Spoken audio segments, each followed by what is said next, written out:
girls, welcome to tonight's matchup between the visiting Belfast Giants and your very own Cardiff Devils! Starting with number 2, Mission Burrito sponsor Carl Hudson. Number 12, Live Lounge sponsor Guillaume Doucette. 16, Beer Keller sponsored Chris Jones. 17, Eclipse Label sponsored Mark Richardson. Number 20, Glenmore Consultancy sponsored Gleason Fournier. 21, Wessex Garage sponsored Luke Piggott. Number 24, Royal Welsh Army sponsored Andrew Hawthorne. And making his home debut, number 25, Ryan Russell. Number 27, MH Flooring sponsored Joey Haddad. Starting in goal, number 33, Puckstop.com sponsored Ben Bounds. 41, Cruz Fletcher Plumbing and Gas sponsored Josh Batch. 43, General Communications sponsored Mike Will. 47, Excellence IT sponsored Jake Morissette. 57, CDRA sponsored Chris Culligan. 67, Digital Profile sponsored Zach Hervado.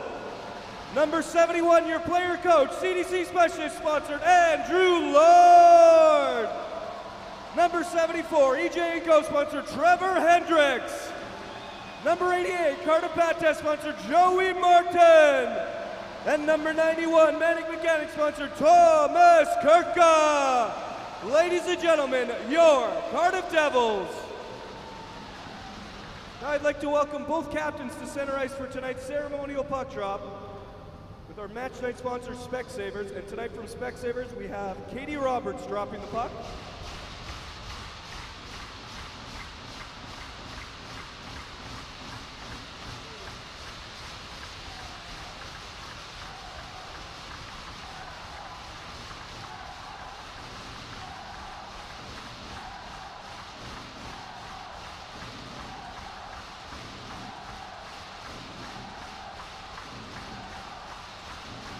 Okay. Ladies and gentlemen, boys and girls, I'd like you to be upstanding, remove your caps and hats, and join Beth Millard in the singing of the Welsh National Anthem.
Alan Lloyd here alongside John Donovan live on Ice Time TV. Cardiff Devils against the Belfast Giants in Elite League action. And the referee is Dean Smith tonight, and in goal Ben Bounds up against Stephen Murphy, as we've discussed in the pre-game, and just some news on some scratches tonight for both teams, John. Yeah, for the home team, the Devils, obviously Tyson Marsh continues to miss out through injury. Mark Smith is a healthy scratch, obviously, with the Devils now having quite an input quota at their disposal. Lee Salters misses out with injury, but of course it sees the debut of ex-NHL player Ryan Russell wearing the number 25 shirt, so look out for him. For the Giants, it looks like they've got 2 scratches tonight. Colin Shields, the British veteran, so often a thorn in the Devils' side, particularly in this building with that great release, that great shot, so he will be a miss. And Johan Edepalm looks to be the defenseman, the import who misses out tonight. Jeff Mason, who I believe didn't play last night in Nottingham, comes back in. So a couple of bodies out of the lineup for the Giants as well. So it is Andrew Lord who'll take the first draw up against Brandon Benedict. And here we go. Trevor Hendricks straight at the top. Matt Nickerson and Trevor Hendricks. Nickerson looking to set a marker down for his side in a huge atmosphere. Two bona fide heavyweights going to go at it in the big blue 10 off the opening draw. We don't see this too often anymore, John. No, this has got the crowd right into it. We've got some shadow boxing at the moment. Looking to see if we can get into a grapple. Hendricks with a big right. Well, they want to keep going there, as they should let him go, really. They are going to let him go. And then the bomb comes in from Nickerson, but that misses. And both Nickerson's just holding his knee there, and we're just going to check on that. Yeah, Nickerson has fallen awkwardly. This could be a big blow for the Giants early. Credit to both guys, they wanted to get back up, but Nickerson landing that big right has fallen awkwardly, and I feel for him right now.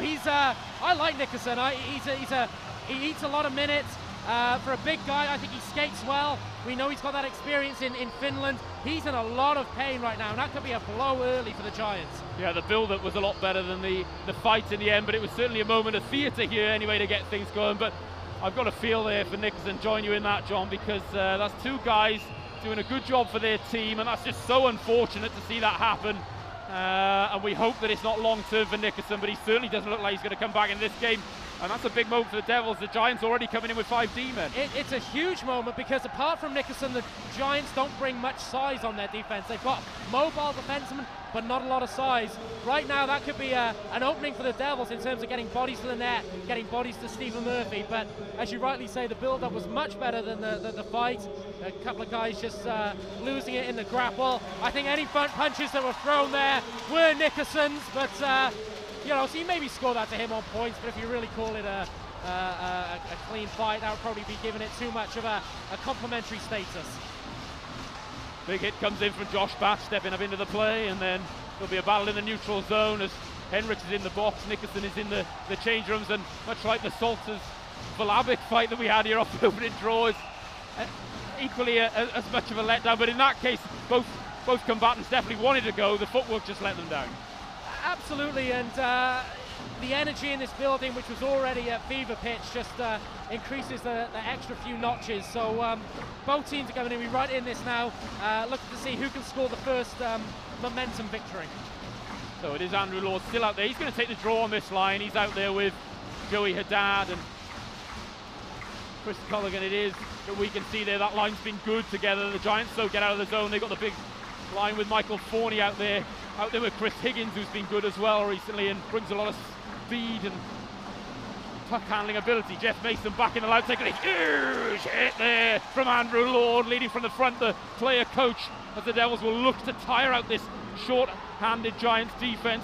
No doubt the Giants clear the zone, and still just 45 seconds gone, and if you're a Devils fan, you can't ask for much more than what we saw from that first shift. No, I wonder whether the Giants will look to come out and set the tone with a high-octane offensive game to try and respond from 3 defeats, but it's the Devils very much with the momentum at the moment, finishing their checks and really pinning the Giants back in their own zone. Devils get the big line out there now with Martin Kirker and Doucette, and Mike Wilson down low for the Giants, trying to battle there as the Devils look to work that offensive zone. Shot comes through, Murphy got enough on it, didn't see too much though, but the Giants will get away with a nice play from Demarais, and Raja will just shoot there from the neutral zone on bounds for the easy save, and away they go. Doucette in a one-on-one situation with Derek Walser. Doucette will dump that in as Walser did well, but then a bouncing puck eventually is covered by Ben Bounds. With 1 minute 30 gone in this first, we thought last weekend against Nottingham Panthers was a high-octane start. Well, I think this one's matched it at least. It has. I think for the Devils, they're trying to set the tone for the whole weekend almost. They know how big this is, as we see a replay of the fight at centre ice, if you can call it that, and that's no disrespect to the two combatants, as you rightly said, are two heavyweight guys, but this one never really got going. But yeah, the Devils setting quite the tone, which they hope to carry through 6 periods of hockey. Back live now, and a good battle there for that draw as the Devils' third line gets on the ice, and this is going to be a first shift for Ryan Russell, the former Columbus Blue Jacket. Hit it was Zach Cavato there with a big hit on Mason down low. He's felt 2 big hits in the corner already from the Cardiff Devils. The Devils with speed come again with Fournier with that breakout pass.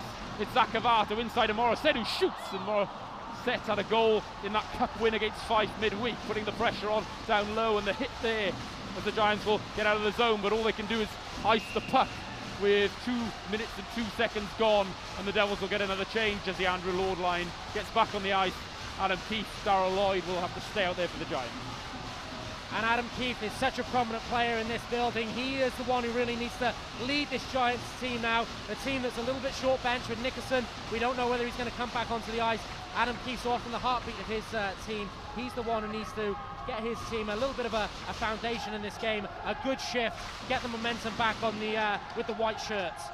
The draw is there, and it's another good battle as Culligan is there, and Lloyd does well, but the Devils will get a hold of it with it all down low, looking to work from behind. The shot comes in, it was Culligan, and may have just hit some of the bodies out front, and a big hit comes in, and the Giants will clear the zone, a little bit hemmed in at the moment, but they get an outlet and a chance to change now as Peacock will finish a nice hit there on Josh Back. Looked like Peacock was going to go out in this line with Lloyd and Keefe, and that's certainly a combination I haven't seen in this building before. John, as we get maybe a time to reflect on that with the icing and 2.5 minutes gone in this first. Well, it was interesting, last time out in this building, Adam Keefe didn't actually take a regular shift. He was being used almost as a 10th forward who would come in for momentum shifts, and it wasn't until maybe the third period he actually came and took a regular shift in the cycle. Tonight I feel he's a very, very important player for the Giants. Coming back off the back of 3 defeats, he's the guy who really needs to get his team into this building, into this game. Good win from Fournier, allow the shot to come through from Ganzak, and Bounds saw that one all the way with the easy save. We'll get another reset there with this Giants line on the ice of Forney, Benedict and Higgins, and that's certainly a line with a lot of offensive talent, as is their defensive pairing of Wilson and Ganzak. Absolutely, high-end defensive pairing going out together, and I think it's 16 and 13 assists respectively, so the two of them know how to move the puck, they know how to control the zone. We'll see how much they do jump into the play tonight, being short man, of course, coming in with that 5 unit, down to 4 now with Nickerson out. Shot comes in through traffic, easy save for Bounds, but this is better from the Belfast Giants off the back of the face-off win. The Devil turn it over, might be a chance down low, but it got caught up in the skates of Brandon Benedict. Michael Fournier is there now, gets it out front, huge save from Bounds, again they score! Chris Higgins. Well, Aled, if we go back on that replay far enough, we'll see that came from a Devils turnover. Guy Doucette just trying to be a little bit too clever in his own zone. Rather than using the boards and making sure the puck is dumped out, he tried to make a backhand pass into the centre of the ice. The Giants turned it over, had a couple of scoring chances, recycled the puck, got back to the front of the net. That's the turnover there. Doucette puts that puck to centre ice. He really doesn't need to do that, just use the boards to get it out. But great play by the Giants down low. Couple of scoring chances, stayed with the play. Higgins coming in late on the backhand, getting the elevation he needs. Giants, after all that Devils momentum, they bounce back in the perfect possible way and get the first goal of this game. Higgins is 8th of the season, a sucker punch to the Devils there, who'd had the best of the early play, but it was Bounds again who made that doorstop save, and he was huge in Dundee on Wednesday night, but that time he didn't get the help from his team to clear the puck off the secondary opportunity, and Chris Higgins there with a good finish for the Giants. But here come the Devils, here's Andrew Hoffman working inside, chances there, puck still loose, but it goes to the side of the net of Stephen Murphy, and the Giants will ice the puck once again as we have 3.5 minutes gone or thereabouts in the first period. Have to apologise as well at home if seems like we're shouting or we get a little bit off kilter tonight. Alan and myself have managed to break our headphones, so we're doing this without headphones this evening, so with the deafening noise in this crowd tonight, we are shouting at each other, so if anyone's got any tunes or lozenges, if you can get them into us, because we might need them at the end of the game. We've got a game to call tomorrow as well, so I don't know how that's going to work out, John, but chance is still there as that gets blocked out front for the Giants. Here's Carl Hudson down low. Gets that puck out to the blue line. Mark Richardson will fire in. Chances there! It was on the doorstep. Zakavato. I think it was harder to miss that goal there than score it. The Giants will clear, and here's James Demarais, but it's turned over. The Giants on a bit of a bad change, means Zakavato can skate as well. He started well. Would have been good for him to convert that chance early on. 10 on the season already for Zakavato, though, as a depth forward for the Devils. The Giants will dump that in and look for the simple game with Jonathan Boxhill chasing. Fresh off the back of the GB caller. That one gets sent out to Mitch Ganzak, though. Out there again with Mike Wilson.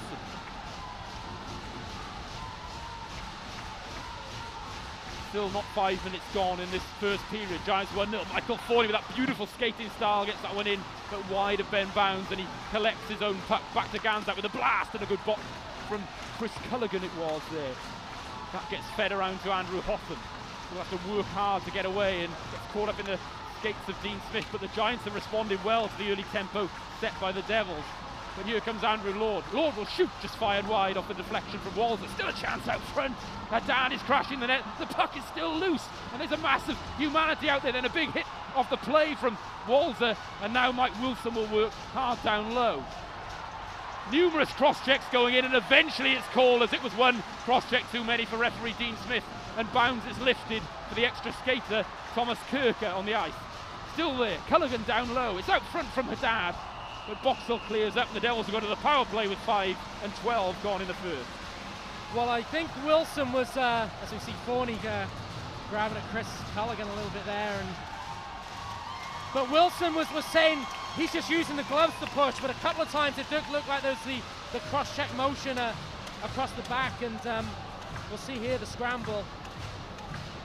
If you see it, there's a couple going in. There's not a great deal of force. It is more a bit of muscling, but Dean Smith is watching and watching. Well, yeah, there were Alid signaling to me that he thought there was. It looks like a cross-check motion, but I think it's just maybe a bit of nuzzling of gloves there. Hudson will go there. It's turned over by Hoffman there, and away come the Giants. Good play it was. Adam Keefe is there. Chances there. Shot comes in. It's off the post that time as it beat Ben Bounds. It was the on-rushing Darrell Lloyd. Nearly a goal for the Giants. Short-handed, but the Devils will come again through Hudson off the Hoffman turnover. Hudson is down low and will set things up. Chances there. Shot comes in. They score! Ryan Russell on the power play. His first for the Cardiff Devils. Well, Ryan Russell is fresh in the country, and we wondered whether he would see special team action tonight. He's known as a power play guy, he's known as a penalty killer guy, but had he had enough time to work on the systems? Well, Andrew Lord has no hesitation. He goes straight in, and when you're playing on a line with Joey Martin, why not? Have a look at this pass from the corner. It's the great skate. We see the chance at the other end. 2 Giants forwards get caught out of the play. The Devils get numbers here, and as the play breaks down, I think it's Joey Martin who sets this up in the corner. No, my mistake. It's actually Carl Hudson. Great heads-up play. Hudson to Russell. Russell just ghosting in, finding that pocket of space. Nice finish. Welcome to Cardiff, Ryan Russell. The league's best 2 power plays go to work, and it's the Cardiff Devils who get the first goal. That one gets fired in from Joey Haddad as well. As big hit comes in from James Demaray on Culligan, then Henricks will step up, who's out of the box after the fight, or if you can call it that, earlier on. 6 minutes to go, or 6 minutes gone I should say, in the first. It's getting to me this, John, all of this action.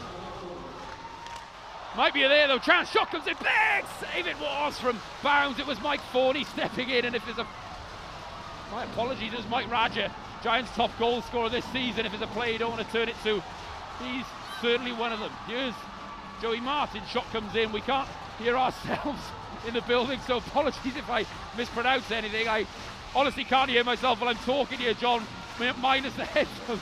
Yeah, the voice is going already, but I don't want to keep on about this because I seem like the just prophesizing doom all the time. The Cardiff Devils are a very good team, but really they're the architects of their own downfall at the moment.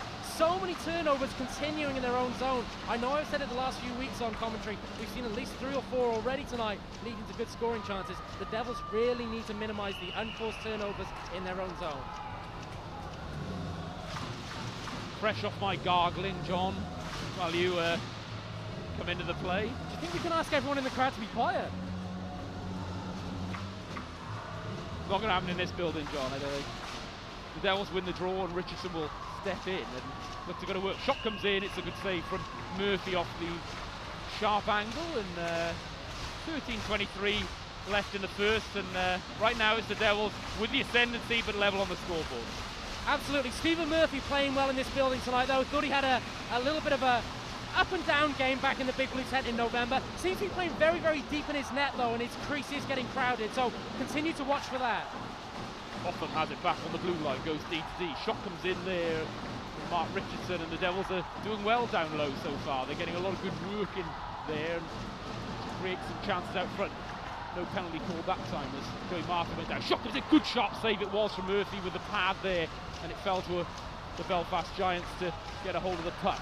Here they come now, good heads-up pass it was, and away they go. Brandon Benedict it was.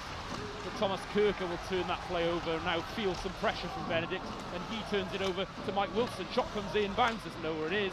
The puck is still loose, and down goes Brandon Benedict in front of Ben Bounds, and eventually the Devils will block the shot. Giants are making some changes here, so we've got a prolonged offense against a tiring Devils defensive line.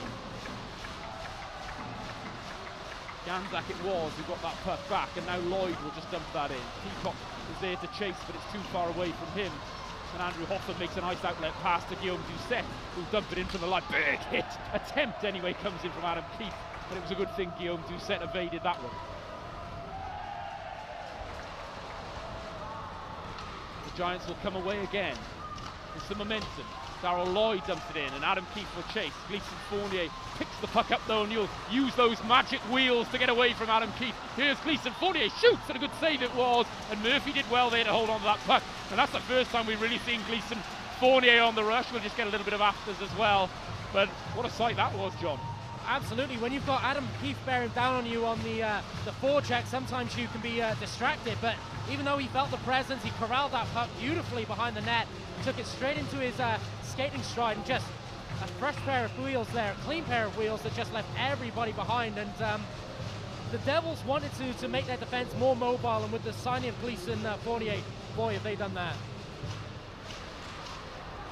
Puck is there, Josh backs through traffic, good save it was from Stephen Murphy, who was partially unsighted there, and he's been good so far, and he's had a bit of pressure put on him, but perhaps not too many clear-cut chances for the Devils. The Giants have been made to work hard in their own zone though. Chris Beach is a big body with a lot of experience,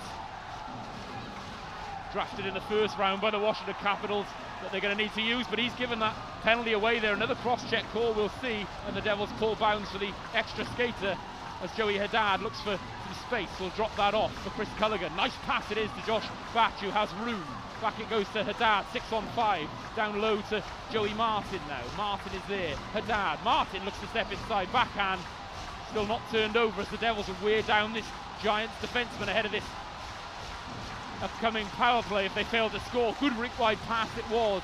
Martin fires it, the puck is bobbling, Henrik shoots, still there, the Devils prolonged pressure, 6-on-5, still there, Martin steps inside, shoots, fires it into the glove of Stephen Murphy, and the Giants get a whistle. Devils will get a power play with 10:55 left in the first. Well, I think it's Chris Beach who's going to go to the box, and again, it's not the most venomous of cross-checks, and I think Andrew Lord, who's protecting the puck so well down low, I must say, Andrew Lord, I think, feels the pressure on him, but the Giants are giving Dean Smith the opportunity to call these penalties. It does look like a cross-checking motion, and you know, maybe I gave Wilson the benefit of the doubt early on and thought maybe he was a little soft, but he was. There was certainly 3 or 4 potential cross-check motions there across the back. Chris Beach, again, you know, the Giants and the Devils are 2 of the most penalised sides in the league, but don't give referees the reason or an excuse to call penalties on you. Big blast, he scores! Carl Hudson on the power play. Well, that's just simple power play hockey. Win the face-off, back to the point, cycle the puck to the open man. One-timer, Carl Hudson, 2-1 hockey game. And boy, does that look like a cheap penalty on Chris Beach right now. Great face-off win by Ryan Russell on his knees. Hotham to Hudson, bang. Even though Murphy has no traffic in front of him, the velocity of the shot beats him. But Ryan Russell, welcome to Cardiff, having a great game so far. 1+1 on his debut. And Ali, do you think this Devils crowd might be taken to the ex-NHLer? Certainly doing a lot to endear himself so far as Carl Hudson picks up his 9th on the season. The Devils take that 2-1 lead, 2 big power play goals as well, and they'll get that puck out of the zone as we get a replay. We know on the screens we've got some live, we do get the replay here, but you don't have that at home because we've got live action here, which I'll try and describe for you as Gleason Fournier has the puck now. Fournier around the back of his own net with Zach Cavato. Carl Hudson is there, an outlet to Russell. What a play that was from Russell with a no-look pass. Avato over to Morissette. Morissette, great play it was. Mike Wilson there came in and poke-checked that away from Jake Morissette as it seemed destined that the Devils might score on that beauty of a play. That one gets fired in by Michael Fournier. Hudson's goal. The goal scorer over to Leeson Fournier. Outlet pass is there for Joey Martin. As the Red Army are in full voice now over the blue line. The Giants just looking to keep with the Devils. Might be a chance. Shot comes in, and I'm not sure again how Joey Martin missed that. It seems that Havato and Martin. Shot comes in again for the Devils. A bit like a shooting gallery right now. And I'm not sure we've seen a better period of hockey from the Devils all year, as Murphy will just get a hold of that puck and calm things down. This might be the best period of hockey so far we've seen, John. Well, it's the most intense period of hockey I think we've seen, and that's coming off the back of a very, very good game against the Nottingham Panthers last weekend. But right now the Devils are using their speed and puck movement, and the Giants, who are a great skating team, but can't catch a break, can't catch their breath right now. And just a lovely give and go by Doucette and Martin there, and almost a third goal. The Giants might just have to weather this storm, get into the period break, but there's still 9 minutes and 40 seconds left of this first period. Shot comes in, it was Richardson again. Murphy was slightly unsighted, but the save is there. There might be a chance there, but the Devils just miscommunicate on that occasion. Mark Richardson will handle the puck now. Good pass again. Joey Martin will dump that in. There'll be no icing there, and Kirker will chase. One gets fired out, and the Giants look to find some offense of their own. Demaray gets it in, but it's Mark Richardson with a puck under pressure from Chris Beach, who gave away the penalty that led to that second power play goal for the Cardiff Devils. 9:05 left then in the first.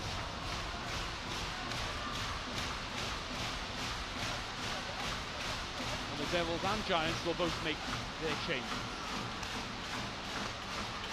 Mark Richardson with the puck now, gets that one up, and a good hit comes in from Fournier on Lord, but the puck is low there, and Murphy will just come out and do enough to play that puck wide. It gets dumped in away from the Giants. Fournier will take a hit from Andrew Lord, who's been a bit of a wrecking ball here in this first period. Big hit it was, but a good stand-up play as well. We're going to get a call on the play here, as it seemed to me at least as though Trevor Hendricks may have come out of his, left his feet on that play, John. Yeah, a little bit. It looks like there has been a bit of a leap into the hit. We'll see it perhaps on the replay. Higgins doesn't seem to be crouched at the point of contact, so maybe it is a little high. We'll try and get this on a second look. Hendricks trying to set the momentum again, looking for the big hit, but he hasn't taken too many strides there, but certainly I think the forearm comes off a little high, so one way or another I think there could have been a penalty on that play. Might have been roughing rather than charging, but I think Dean Smith has probably got the right, at least called the penalty, which I think is a right call on that play. The Giants have an excellent power play of their own, and they're very good on the road, but a little bit of a different proposition here on the small ice of the big blue tent. Down it goes to Mike Fournier. Fournier will play that puck out. There for the Giants, back to Derek Walter, quarterbacking. Good block from Jake Morissette. He's out there with Joey Martin. It's Hoffman and Richardson on defence for the Devils. Ganzak is there as well for the Giants. Has it back to Fournier now. Fournier, nice pass it was, but a little too hard for Derek Walter. Darryl Lloyd was the screen, but it didn't get to him, and the Devils get the turnover and will get out of the zone and change. All four players killing that penalty as well to get some fresh legs on the ice with 1:20 left in the penalty kill. Here's Mike Fournier. Nice play to Derek Walter and set things up now. Will he look for the shot? No, goes over to Mike Wilson, who fakes the shot, then gets it down low to Chris Higgins, the goal scorer for the Giants tonight. The good battle is there, but Beach hands that one away to Andrew Lord, and Havato will just dump that in the zone, and the Devils will get a good bit of momentum off that play. 55 seconds left for the Giants then. The Devils keep this unit out on the ice. The Giants will make one or two changes. On the ice comes Mike Radja. Turns over it is though, and that one will get dumped out by Leeson Fournier, who's out there with Josh Batch in the defensive pairing. But again, another quick change from the Devils, and that's 35 seconds left. The Devils already managing to make two changes. Demaray is in the zone now for the Giants. Down low though with Mike Radja. He goes down to Craig Peacock. Peacock over by the half boards, down to James Demaray. The Giants got points now. Demaray looks to work his way inside. Back to the point it goes, and just out of the reach of Mike Radja with just 10 seconds left in this penalty kill. And the Devils seem to have just about done enough to kill this one off. Well, as you rightly pointed out, Ali, the Giants do have the best power play in the league, but they haven't come into this building too often this season. And Look at this play from Mike Wilson, though. Shot comes in, and it was just saved on the short side from Ben Bounds. The Devils are back to full strength. Sorry to cut you off there, John. 6 minutes and 10 seconds left in the period. The Devils, though, must not concede. Big hit it was. Adam Keefe there came and steamrolled Guillaume Doucet. And that's what the Giants will be looking for from him. He's at Fournier now with Jonathan Boxall for company. Keefe will look for another big hit, but evading that play was Hotham, and Keefe there still wanted to make contact and got the beer hug around Hotham. I think that's as clear a call as you'll see. It's a cheap call again. Ben Bounds has actually swiped Keefe's stick away, so I thought Smith could have called 2 there as Ben Bounds broke to the bench, and Adam Keefe will argue that, but it's a cheap penalty. Adam Keefe has had a great shift there. He's laid a couple of good hits, and I think he's calling the dive, but you know, he's wrapping his hands around a player, so he's given a referee an opportunity to call that play, and it's just silly. Not only that, John, but we've seen a dive motion, albeit a slightly more emphatic one, made in this building, and a player gestured to be thrown from the ice. So he's lucky there not to get a misconduct on top of that. Yeah. As well. But it's a penalty behind the, you know, it's 200 feet away from his own goal. He can't finish the hit on Hotham, but just cycle around the back of the net and bring yourself back into the play. You don't need to clutch and grab there, and it's a very silly penalty to give away. 2-on-1 situation for the Giants. It's Forney with Benedict. Benedict has it, but the pass was just behind Brandon Benedict there, who was waiting for that one in the wheelhouse, and it never came. The Devils 2 from 2 on the power play so far, and here's the latest goal scorer, Carl Hudson, into the zone. But the Giants wrestle the puck away from him. Derek Walser is killing, but turns it over. Shot comes in. They score! Joey Martin on the power play. Well, when you've got that puck on your stick on the penalty kill in your own zone, you have to make sure it gets out. Use the glass, use the boards. Do not throw it up the centre of the ice, and do not throw it at the centre of the ice when Jake Morissette and Joey Martin are on the ice. Morissette pulls it down, knows exactly where his partner in crime Martin is. Martin finishes with aplomb.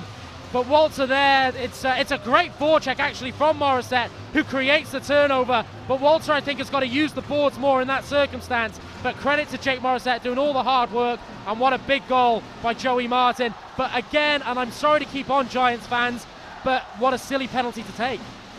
Silly penalty, but it's Joey Martin's 20th of the season, and that's the second time Walser has given the puck away to him in this building, resulting in a goal. The last time they met here, and for all of Derek Walser's offensive prowess in the leagues he's played in, if there is an aspect to his game that you can pinpoint, it's that defensive side, and he's having to play big defensive minutes here with just 4 deep, and the puck is still there. 4:58 left in the first period. Devils are getting an offensive zone face-off. Well, I don't understand why both teams, and not just the Giants, but it's been prevalent in the Giants in the last 2 shifts. Why on this small ice pad, okay, you get pressure on you quickly, but if you're going to play the percentages, get that puck round the board, rim it, or use the glass.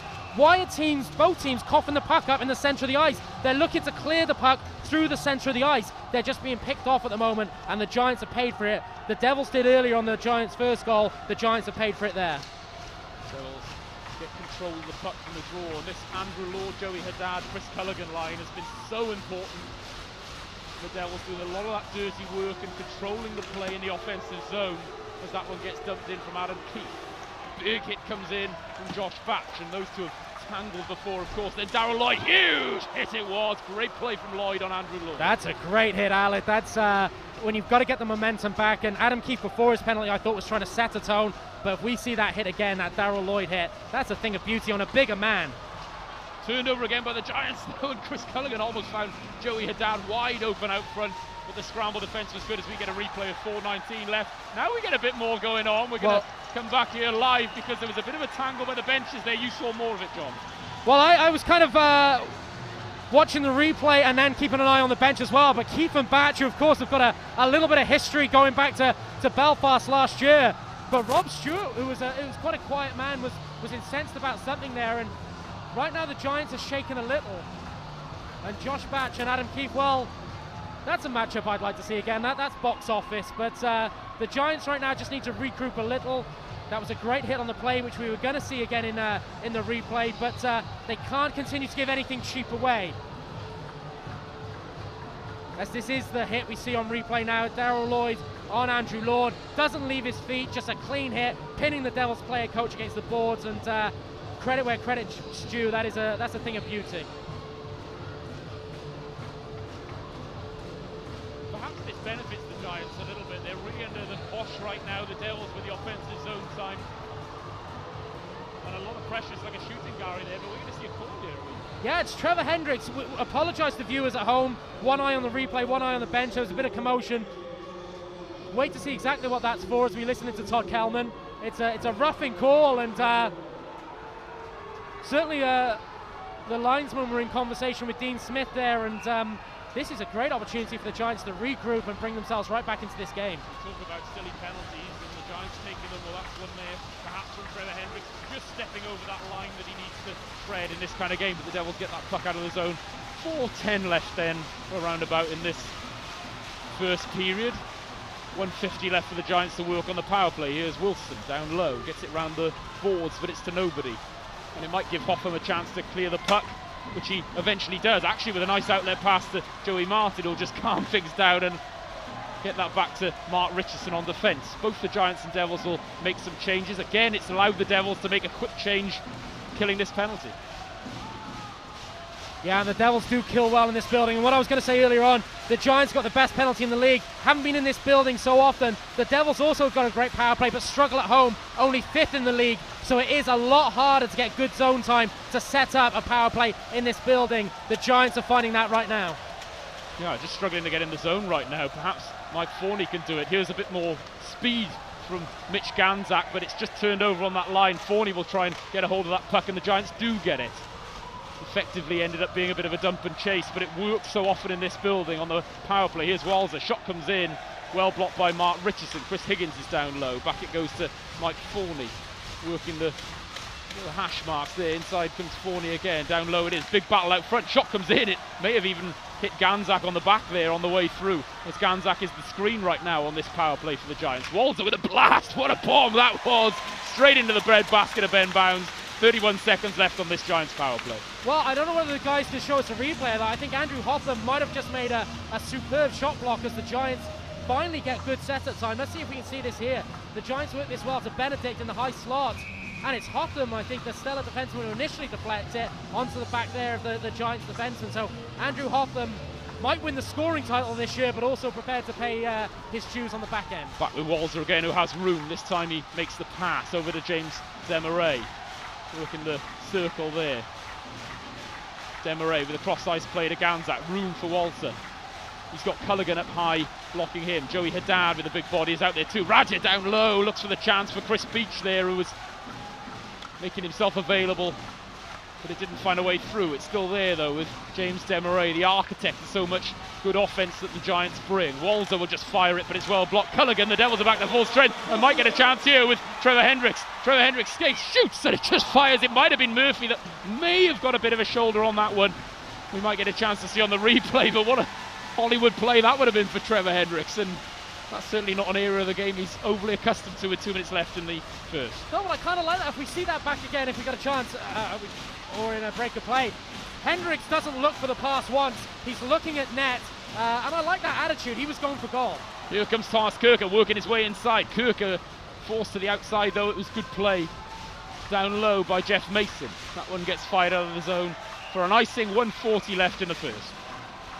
Yeah, just to return to that point, Hendricks did have Culligan breaking centre ice, skating lane, and a great shot block there from Chris Culligan. And Culligan goes to the middle skating lane, but Hendricks' eyes don't deviate once from the net. And as you always pointed out to me, in junior, he was a guy who knew how to find the net. So he had no hesitation there to put that one on goal. Outscored a couple of NHL forwards that were on the roster. Big hit comes in again, and it was Andrew Hotham who got cleaned out that time from Darryl Lloyd, who's been a wrecking ball here. Another hit comes in. Walzer steps out. The Giants are looking to get physical here. Of course, no Lee Salters in the lineup for the Devils either, but enough physical presence there to combat this if they need to. Look at that hand-eye coordination from Mark Garside. No penalty on the play, but that was a beautiful play there from Garside. It was, and a good response from the Giants. I like that. Lloyd, another great hit.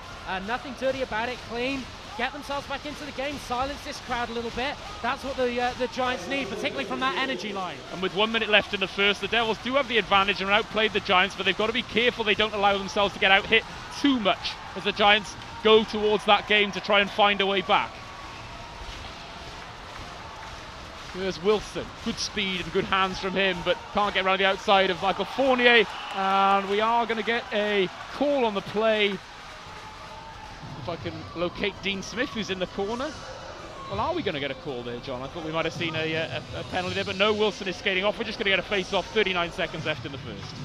Yeah, just a call, I think, there for player safety, and we're going to go 5-on-5 for the last 39 seconds, but what a high-octane period, and the Giants got that first goal from a Devils turnover, but really, even before the goal, the Devils were setting the tempo, setting the pace, and for the first time, perhaps, that hasn't let off for a whole 20-minute spell. Leeson Fournier has the puck, just his 4th game for the Cardiff Devils, so impressive so far. That one gets tipped in, so there'll be no ice on the play, as James Desmarais will go back to collect the puck. Might be a chance for the Giants with 20 seconds left as the alley-oop play is there, but it's easily cleared by the Devils. Be an icing on that one though. The Giants will come all the way back to the offensive zone face-off with 16 seconds left in the first. Leeson Fournier always thinking offense, thought he could set Joey Haddad away there, and nice heads-up play, but of course it results in the icing call with 16 seconds left in this period. So there is a downside, as we've seen with Walter from the Giants, with having such quality offensive defensemen. Sometimes they cause a couple of their own problems defensively. The draw is there, and Fournier does enough to make it a scramble, but the Devils will be pleased that it wasn't a clean win for Fournier. Gets turned over, the Devils will get that puck out the zone, and that should just be about enough with Mitch Ganzak under pressure back there as we wind down the seconds here in the big blue tent. And after the first period, it's the Cardiff Devils with a thoroughly deserved 3-1 lead, you feel, John? Absolutely, Alec. For my money, that's the best Cardiff Devils period of ice hockey this season. And perfectly timed, not just for this game, but perhaps for the start of the league title run-in, which you feel really started last weekend against the Nottingham Panthers and continues with this weekend against the Giants and the Steelers. But it's only 20 minutes of ice hockey. We know how dangerous this Giants team are. We know the offense they bring all over the ice, not just in their forward lines. We talked about it before the game on the back end, defensemen who can move the puck and jump into the play. So this is going to be a great 40 minutes left. The Giants there, I thought, got a good physical response in the last few minutes of that period from Keith and Lloyd. The message to them has got to be stop maybe coughing up the puck, certainly stop giving up cheap penalties, and you can be very much in this game. But for me, for the Cardiff Devils, blown away a little bit. We're in mid-January. That's the best period of ice hockey I've seen from this Devils team so far this season. I would totally agree with you there, John. We come back to the start of that period there, and it was a sort of strange start. Of course, we had the big fight to start, a lot of anticipation. It didn't quite materialise as we thought, and then sad to see Matt Nickerson go off there. But if we look at that in terms of the dynamic here, we were a little surprised to see the Giants come in with 5 defensemen when they have the option to play 6 here in the big blue tent. That's a really tough ask with the pressure that the forecheck can put on you in this building. But then Nickerson goes down in a 4-man D unit that has to play to the advantage of the Cardiff Devils, and they played it in the right way in that first period as well. They did. They were wearing down defensemen, finishing hits, playing very well down low, and just wearing those bodies out of the Belfast Giants. But Matt Nickerson, not just in terms of numbers, he can be a pantomime villain sometimes in this building. I don't think he's given the credit he deserves as a player. So as an actual player, he is a big loss for the Belfast Giants. He can play a lot of minutes. He did that in Fife last year. He skates well. You don't play in Finland if you can't skate well. For a bigger guy, he's got that mobility. And he's a defenseman who brings a little bit of that intimidatory presence. He can clear the net. So as an actual personnel or playing member of the Giants personnel, he is a huge loss. But of course, just in terms of numerical status, yeah, the Giants now are going to run short bench on the back end in this small confines of the big blue tent, which just sets the tone for physical hockey. And as you rightly say, the Devils really did play a smart game plan in that first period, working the puck down low in the corner, finishing their hits and just wearing down the Giants. We thought, last week against the Nottingham Panthers, huge atmosphere. That's been matched, if not better, tonight in terms of the atmosphere, but also the way that the Cardiff Devils have played, the intensity that's been brought here. And really just straight from the off, it's going to be interesting to see if the players can maintain that intensity, of course. Lee Salter's not in the lineup for the Devils, but Ryan Russell there, what a first period from him. Oh, huge first period. And, just on that point, Andrew Lord has been talking all season about 60-minute hockey. I think for the first time last weekend and going into Dundee on Wednesday, he probably got 3 games of consistent 60-minute hockey. And the Devils now, probably a little bit more confident. And it's funny to talk about a confidence thing when you talk about the team top of the league table. But coming out of Christmas, there was a little bit of a slump. But right now, the Devils are on a roll. A great 20 minutes, as you rightly say. Let's see if they can continue. Thanks for now, John. We'll be back with coverage of the second period in just a short while. The Devils lead 3-1 after the end of the first period, and now we're going to go and cut away for some footage for you to see.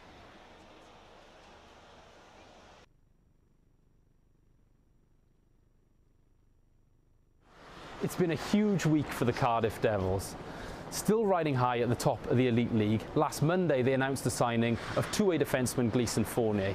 Well, Fournier slotted straight into the lineup and helped the Devils to a 4-point weekend. First against the Nottingham Panthers in front of a sold-out crowd in the Cardiff Bay Arena, and then on Sunday night against the Coventry Blaze in a clinical road performance. Well, if that news wasn't big enough, the Devils then announced the signing of former NHLer Ryan Russell to the club. Well, Ryan is in Cardiff and has met up with his teammates, and we caught up with him for his first exclusive interview since landing. Hi Ryan, great to have you in Cardiff. Long trip over, and you've just had your first practice with the Devils. How did that go? Well, actually, I didn't get to practice because my hockey bag got left in Amsterdam yesterday, so I think it just arrived, so I should be on the ice tomorrow. One of the burdens of flying that way in, but what about the tent though? You didn't get the full experience then, not on the ice, but it certainly raises a few eyebrows when players turn up here to play in this building. What are your thoughts so far? Yeah, it's a cozy little building, so I'm sure the games are really fast here, and I heard the crowd gets really loud, so I'm looking forward to playing here. So, so far this season, you haven't been playing, but you've been training. And can you just explain to us how this signing came about? We hear there was a connection with the Cardiff Devils owners. Yeah, there have been kind of a couple of things in the works, and I wasn't quite sure what was going to happen. And then through, I think, one of the owners in Calgary just kind of contacted him, and then through that, it kind of, within a few days, they were talking to me, and then within another few days of that, I was on a plane coming to Cardiff. So it kind of happened pretty fast, and I'm excited about it.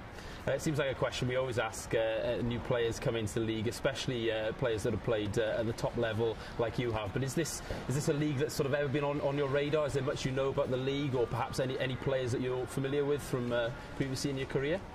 On the team, I'm not really familiar with too many guys, and but I looked throughout the rosters in the league, and I know a bunch of guys. I played a bunch against a lot of the guys that are in this league. So as far as being on the radar, I guess you never know where you're going to end up. And a couple of years ago, I didn't think I'd ever end up in Sweden, and there I was. So no, like I said before, I'm happy to be here, and I'm just hoping I get on the ice soon. And of course, any time a side in this league signs a player that's been at the top level in the NHL, it's always a big news. Can you perhaps just talk a little bit about the experience of playing in that league and what that meant to you personally, but also the kind of things perhaps you learn playing at that level, what it teaches you as a hockey player and a person to get up to that level?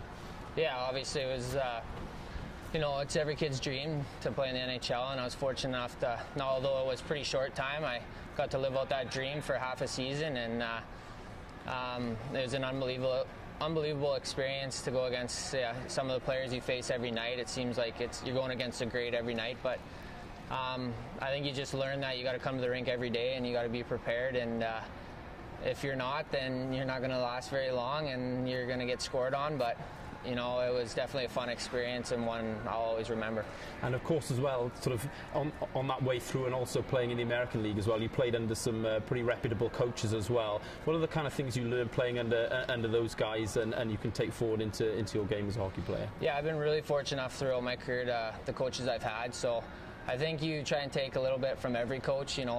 There's been some offensively minded coaches I've played for, and the other way with defense, so I think every coach adds a little bit of different aspect to your game, and I've just tried to mold my game through every coach I've had. And in terms of your game, very, very offensively minded, or certainly a lot of points in junior, and then also in the American League as well, and then perhaps the second half of your career more focused on the defensive side of the game. Is that the sort of role you see yourself playing in this league, obviously playing that role in very, very high leagues around the world, or is this somewhere where you're looking maybe to sort of reignite that offensive side as well?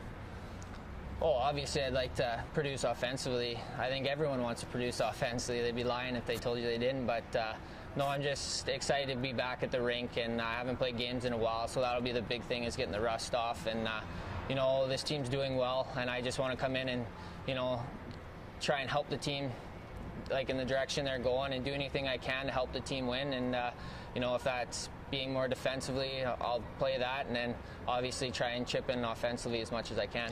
And you mentioned that the team is doing well, top of the standings at the moment. And what is that like in terms of the mentality for you coming into a side that's playing well, is at the top of the standings, and also perhaps we can talk a little bit about the fact that the league championship or the season championship is the main prize in the UK, which is quite alien to North American players coming over. So in some sense you're sort of coming into an environment where it's like a bit like a playoff run-in, but without the traditional format that you might expect. So can you just maybe talk a bit about coming into this team that's riding high in the standings at the moment, and what you're expecting in terms of that, but also the kind of run-in and adjusting to that different type of championship run-in? Yeah, for sure. Obviously it's great coming into a team when they're, you know, at the top of the league. You know, everyone wants to be on a winner, so hopefully I can come in and help, like I said before, any way I can to keep Cardiff at the top of the standings. And yeah, it's definitely the way that the league championship plays out. I've never been through anything like that. It's kind of, you always wanted to finish first, but realistically it didn't mean much come till playoffs. But so I'm, like you said, I'm stepping right into kind of a playoff atmosphere with you know, 4 or 5 teams gunning for that top of the league, and they're all so tight right now. You know, every loss is huge, so it'll definitely be fun, and it'll just be catching up as soon as I can. And something that perhaps not everyone will notice, but if you take a quick look at your stats on Elite Prospects, it seems like you're a very, very strong performer in that playoff environment, and something you relish. And in some sense, like I touched upon before, it's almost like a playoff run-in now. Is that kind of competitive edge there that, of course, you have as well from playing and getting to the NHL, something which you really feel is going to be a big advantage coming into this run-in? Yeah, I think so. Well, I just try to, I guess in the playoffs you kind of keep your game simpler, and for whatever reason more points have seemed to come my way at that time of the year, and you know, and hopefully that continues down the stretch when I get into games here, and we can go from there. But at the same time, like, I'm just trying to get caught up to game shape as fast as I can, and then, you know, help these guys where they need it. Ryan Russell there, looking forward to getting on the ice with his new Cardiff Devils teammates. A huge acquisition for the club to obtain the services of a player who's played in the NHL mid-season. Well, I caught up with Andrew Law, the Devils player head coach, to talk to him about his second signing in as many weeks. 1-2, 1-2. A big week for the club, a couple of big wins on the weekend as well, and then a new signing, surprising everyone, the signing of former Columbus Blue Jacket Ryan Russell. Can you talk to us a little bit about how that one came about? Yeah, you know, we've been obviously exploring the market for a while. I felt like we were fairly close to a different player, actually. You know, maybe not right around the corner, but someone we were pretty keen on. And you know, lucky for us, our owners, as great as they are, you know, Steve approached us with Ryan's name, and at first, you know, I looked at the resume and I said, you know, I don't know. I didn't want to get my hopes up, but you know, he talked to him a bit from his end through a couple guys, you know, through his work and whatnot. There's some connections there with Chris, his twin brother, and then you know, I jumped on board, or we jumped on board, and we started getting some references there, and the references were great. And you know, then we got Ryan on the phone, and he was keen. He was hungry to play because he hasn't played yet this year, and it was pretty quick. It worked. Once it got rolling, it really got moving, and we're ecstatic to have him here. You've talked a bit about this year. A little bit of a theme of the season has been the 60-minute performances you wanted to get out of your club. Ironically, perhaps over this weekend, that was where you saw 2 big 60-minute performances on the Saturday and Sunday. But is the signing of somebody like Ryan Russell, you talk about his work ethic and his energy, and of course the fact that he's played in the show as well with all that experience, is that something that can directly target perhaps that little area you want to see week in, week out with the 60-minute performances? Absolutely. Yeah, this wasn't... neither of these additions, Gleason or Ryan, were knee-jerk reactions from the week before. You know, I know we had a couple rough games and things were maybe a little doom and gloom there for a week, but looking at our club, we just felt coming down the stretch here, we could really use a guy that, you know, is going to come to play no matter what. You know, the tougher the situation gets, I think I know a guy like Ryan is going to step up and be a huge game player for us. And that doesn't just necessarily mean scoring big goals. I think he's going to do it in all sorts of different ways. He's a great penalty killer. One of the best shot blockers I've from references. He's a great 200-foot hockey player. He just plays the right way. Also, his personality. Very easygoing guy from a small town. You know, he lives on a farm he lived on his farm for most of his life. Just a real hardworking guy, and I think he's going to bring a bit of a blue collar feel to our room. And I think that's it's going to be really good for us. Yeah, and you talk about that down the stretch as well, and this is a player that has performed at the highest level. He's played most of his career in the American League, and you look at his playoff stats as well, and he puts up some good numbers there as well as some numbers earlier on in his career. This stage of the season, it is almost like the playoffs, isn't it, with the way that the league championship is perhaps the main prize in the UK, and with the stretch that you talk about now, and perhaps as well the fatigue that the team had towards right at the end of last season. This is a guy that's going to bring good things for you. Absolutely, yeah. It's I think it'll just, you know, it's going to bring us an extra level of consistency, a little extra energy down the stretch here, because it really ramps up here. This January's an absolutely huge stretch, and then February is the same, and you know, we're going to do our best, and you know, hopefully we get past Dundee, which will add more games.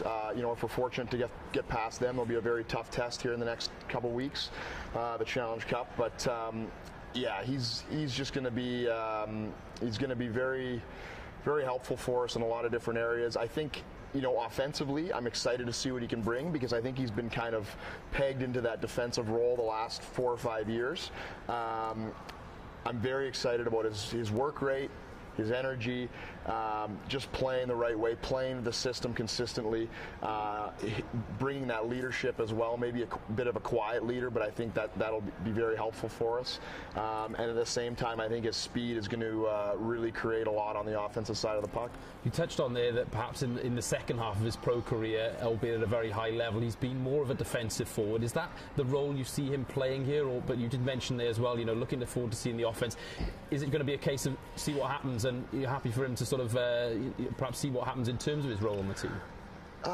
The exciting thing for our team, and I think, you know, there's a few teams in our league that try to roll 4 lines when they're healthy.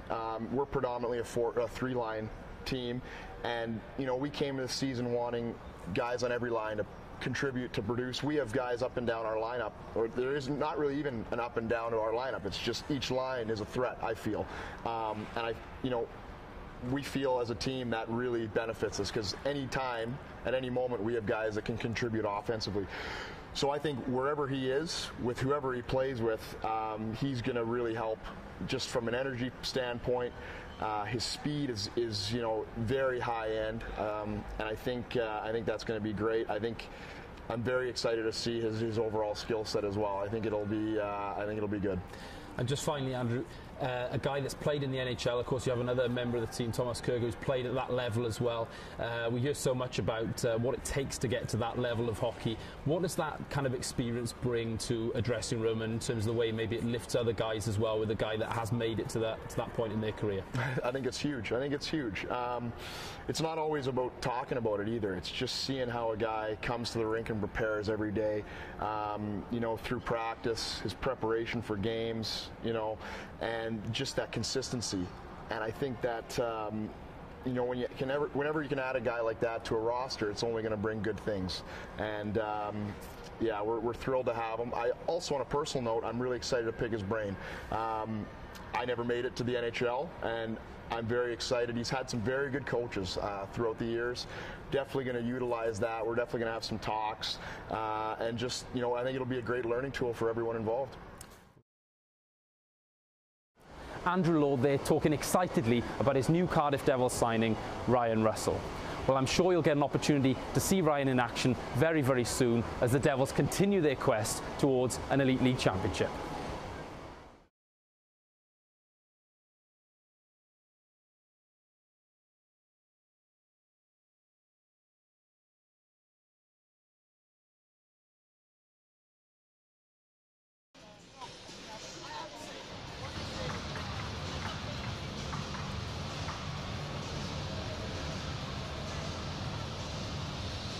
Back here live on Icetime TV. 3-1 lead the Cardiff Devils take into the second period of action, and what a first period it was. The Devils win the draw. I wonder if we'll get another 20 minutes just like that. If we do, I think we're all going to be out of breath, let alone the players on the ice. Which Ganzak will turn it a sixpence, but nearly turn it over again. And we talked about the first period being a period of turnovers, and well, we almost saw one there in the first 10-15 seconds. This time, Ganzak does a better job of getting it out to Keith, who then gets it over to Darryl Lloyd. Might be a chance out front there. Quick play it was to the Giants, and the Devils will flip that one out. And that would have been a bit of a sucker punch as well if the Giants had found a way to score there. Here's Andrew Lord, who gets a bump from Peacock. Out front again, turned over into that slot area yet again from the Giants, and you've got to wonder when those lessons are going to be learned, John. Absolutely, and it's just creating scoring chances. Use the glass in this building, get that puck out of the zone. It's such a small ice pad, any turnover leads to a scoring chance. And there's a turnover of the Devils, might give the Giants the chances. Walls will shoot that in, and it's a good, quick reaction save from Ben Bounds that time. Along the line they go. It's there through traffic. Benedict, another good pad save from Bounds. Down low, chance still there. The Giants have come out strongly. A scramble in front, and eventually the whistle goes as Dean Smith loses side of the puck. But good start from the Giants there. A couple of turnovers in their own zone, but they got the puck to the net, and they could have made the Devils pay there. Absolutely, and that Hudson-Fournier line, perhaps that is the Devils' defensive line that lacks a little bit of size. Andrew Hotham, for all his skill, can clear the body on that unit with Richardson. Josh Bash and Trevor Hendricks, obviously two big bodies, but Fournier and Hudson, such smooth skaters. But when the battle was in the trenches down low right there, the Giants were able to get good body position, drive to that net. Ben Bounds was stellar. Chris Higgins battling away, but Ben Bounds made a number of good saves there. Just a minute and 15 gone then in this second period. Still 3-1, and Kirker is away. What a lead pass that was, but it just got caught up with Kirker, who battles, and Demarais will go up against Joey Martin down low. He turns it over to Kirker. Kirker with a good, sensible play to fire that in on Murphy, but he was wise to it. It's still there with Kirker. Back to the point it goes. Richardson through traffic, deflected play, and Joey Martin has it now. Might be a chance. Kirker shoots, but it's wide that time. Doucette was providing an effective screen, but Wilson will fire that puck up. What a pass that was as well, up to Mike Radja. Radja drops it off. Shot comes in from Chris Beach. Couldn't find a way through to Bounds though, and away come the Devils. Good heads up play from Gleason Fournier. He'll stay with the rush. Doucette is there. Shot comes in, and Murphy has to battle Fournier away. There's a good chance down low for Doucette, but the whistle goes with just shy of 2 minutes gone in the second. And that's why Gleason Fournier was brought to the Cardiff Devils. We saw it once in the first period. Right there, he won the puck battle in his own zone, gave the puck off, but continued skating, went straight to that net, and good rebound control there by Stephen Murphy, because anything that was dropped would have led to a scoring chance, a fourth goal for the Cardiff Devils. But good net minding with Gleason Fournier, really giving a new dynamic to this Cardiff Devils team.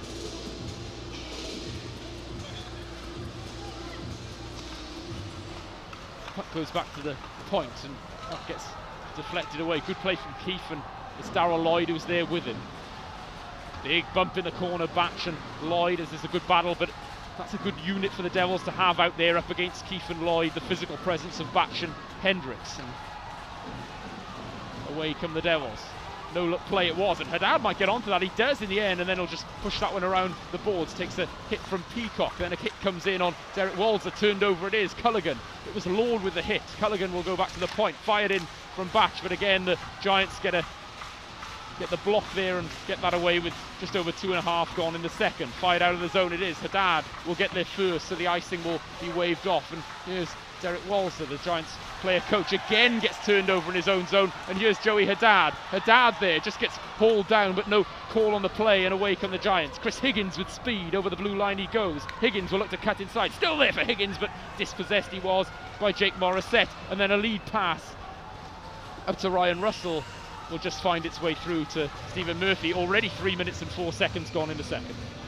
Alec, Derek Walzer is a quality ice hockey player. You don't play NHL games, AHL games, DEL, KHL, and we've seen him this season in games at the Belfast SSE Arena, on the webcast, on Premier Sports. He's a quality player. He is not comfortable in this building. He is being caught on the puck. It is a smaller ice pad, but the heavy forecheck from the Devils, he is turning over a lot of pucks. He's coughing the puck up the centre of the ice. For some reason, Derek Walser is finding it very, very difficult to play in this building, and that's hurting the Giants right now because of the number of minutes he plays on the ice and the importance he brings to the Giants' breakout and offense. Derek Walsh is actually hurting his team right now. And of course, for the coach to not be on form as a player, somehow he's got to detach himself from that and still coach. Of course, got that support on the bench, but difficult night so far for Walser, but we know the class he has. That gets fired in and Bounds will hold. Of course, he's played the majority, certainly the second half of his career, on the continent in Europe, playing in the Swiss League and the DEL. And you look at his points there, and huge amount of points in those leagues, but often quite a minus player at the end of the season as well. And we're perhaps just seeing that element to his game tonight. Well, absolutely. And I do make that comment with all due respect, because he is a quality hockey player who's come into this league. And it's great that he's gracing this league. But in this building, he's just being caught on the puck. He's used to playing on bigger ice surfaces, mainland Europe, and in the SSC in Belfast. But right now, in the smaller confines of the Big Blue Tent, he's just getting caught. Devils turn it over though. Ganzak is there. Might be a chance down low as well. Good save it was from Bounds, but still a scrambling play as Chris Higgins found his way inside off the Ganzak turnover. Good hit in the corner, but the Giants can build some offense now. Wilson will try and fire it through. Instead goes down low. Chances there. Higgins fires it, but Bounds will cover, and is that steady presence for the Devils as he has been right through this season so far. 16:22 left in the second. Yeah, Bounds looks solid, but it's this Higgins lines I actually like for the Giants in terms of offense. I think Lloyd and Keefe are trying to bring the Giants back into the game in a physical presence, but Benedict and Higgins, I think, are good players for this building. They don't mind the nitty-gritty, they don't mind going to the corners, they don't mind fighting for body position, but they've got that skill level as well. So watch out for Higgins and Benedict. They could be the offensive players to bring the Giants back in tonight. Devils win the draw, and it's Andrew Hoffman will try and get that puck out, but it's just turned over there as the Devils can't find a way. Hoffman will try a second time and put enough air on that one so it doesn't ice. The Devils might build something here with Thomas Kirker. He'll look to turn and then make a nice pass up to Guillaume Doucette, who's in around behind Jeff Mason, gets it in on goal. Murphy will cover, and we've got 4 minutes and 1 second gone in the second.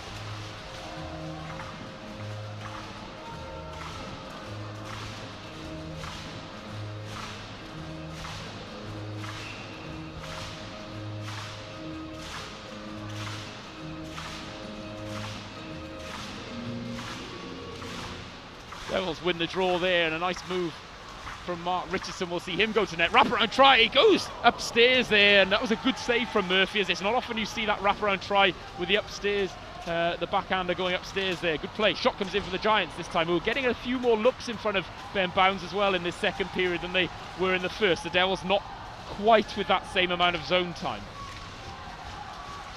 Wilson turns it over. Shot comes in this game. I feel like I've a broken record here, but I keep saying turnover. There's another one here. Guillaume Doucette, 2-on-2 situation. Doucette with a backhand try, just wide of Murphy on that occasion. Hoffman gets it out front. It was a good cut-out play from Jonathan Boxhill to take it away from Thomas Kirker. 3-on-2 situation. The Giants are there. Beach, it just bobbled on him. Still a chance out front. And Beach, you feel though, if that puck had just not bobbled on him at the right moment, would have had a beautiful opportunity to close this gap to just one goal. With just 5 minutes gone in the second period. I agree with you, Aled, but if Beach lost the puck there, he showed the intelligence to put it back across goal, showed all his quality. If Boxall had driven the net with his stick on the ice there, I think he would have scored a goal there for the Giants. Down low with Andrew Hoffman. Boxall will put pressure on him, but Hoffman does enough to get that to Doucette, who'll flip that play into the neutral zone, and Andrew Lord will put the heavy forecheck on with Chris Culligan, and now Joey Haddad, who steps onto the ice to complete this line. They'll go up against the Higgins line, who's out there at the moment. Peacock, lead pass, Peacock is away, chance, shot comes in, big save, second up try, they score.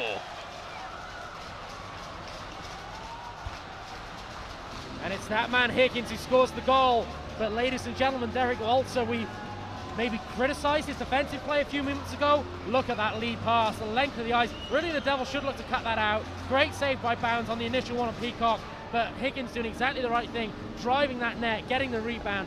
3-2 hockey game, but Derek Walser, you just can't keep a good man down, and that was a fantastic lead pass from behind his own net, finding Craig Peacock, setting up that breakaway.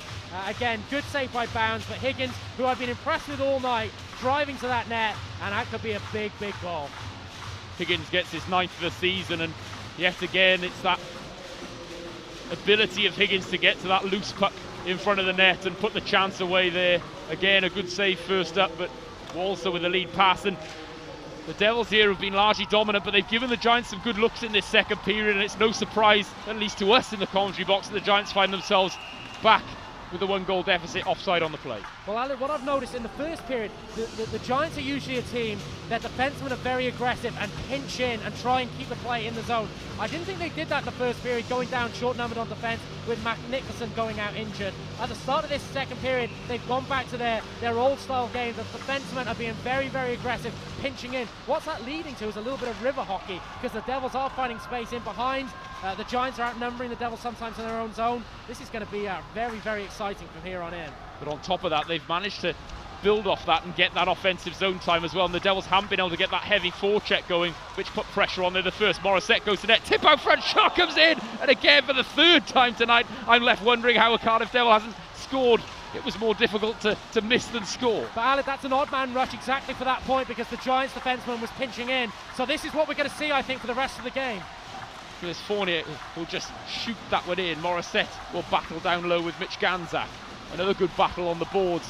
Sees the Giants come away with the puck, and a good chip play from Darrell Lloyd to set Adam Keefe away, who gets muscled out by Carl Hudson, and Fournier there with a good turnover of his own to take that puck away from Mike Wilson. The Devils will come with speed, and it's that man Fournier again. Up it goes to Zach Cavata, who'll dump that into the zone and wait for his line mates to join him. That's apologies, the Devils get their big line on the ice again. Higgins there with 2 goals already on the night. Will put pressure on, and it's turned over by Hotham. Here's Brandon Benedict. Benedict will step inside and shoot, and that one will just find its way into the netting behind Ben Bounds. Not the net, I should say, the netting behind Ben Bounds, and that's 12:54 left in the second. Well, we know Chris Higgins is a great skater, but he's not just a good skater, he's a direct skater. In this building, he's going north-south, there's no wasted effort. He's driving the skating lanes, he's driving to that net. He's been rewarded with 2 goals so far. For a smaller guy, I think he plays the physical side of the game quite well. Really impressed with him in the Giants uniform so far in this game. Blast comes in, it's a good save from Bounds, and again it's Mike Forney that time who's first to the trash in front of him, but that time the Devils do enough. And away they go again. Joey Martin, 3-on-3 situation, no offside on the play, but Walser will do well there to clear that puck and win the battle. Here's Hoffman, tries to get it inside to Thomas Kirk, and now there's going to be an offside, and we'll get a whistle with 12:30 left in the second. And this could be an old school Heineken League game, I think. This could be 9-8, 10-9. You just get the impression there's goals all over the ice. Every team breaks forward. They're breaking forward with numbers, and it's great to watch. I'm not sure the defensive systems are completely being addressed to perfection here, but it certainly is very exciting for this 2,300 packed out crowd in the Big Blue Tent to watch and enjoy this evening, and we hope everybody's watching and enjoying it at home. Demarais has the puck now. Look to build from defence, but again, that's just a sloppy play in your own zone, and Haddad will get there first, and Culligan will try and set things up. It gets fired in, but a misfire from Hudson, who goes D to D this time. Keeson Fournier works it inside. Culligan shoots, good deflection out front, but Murphy there with a good save. 12:06 left in the second. I should say it probably won't be a 9-8 game, not because there won't be that many scoring chances, but because the 2 netminders tonight have looked very, very solid. And it's great to see 2 British netminders who are going to take, hopefully, GB to Olympic qualification and promotion from the World Championship group.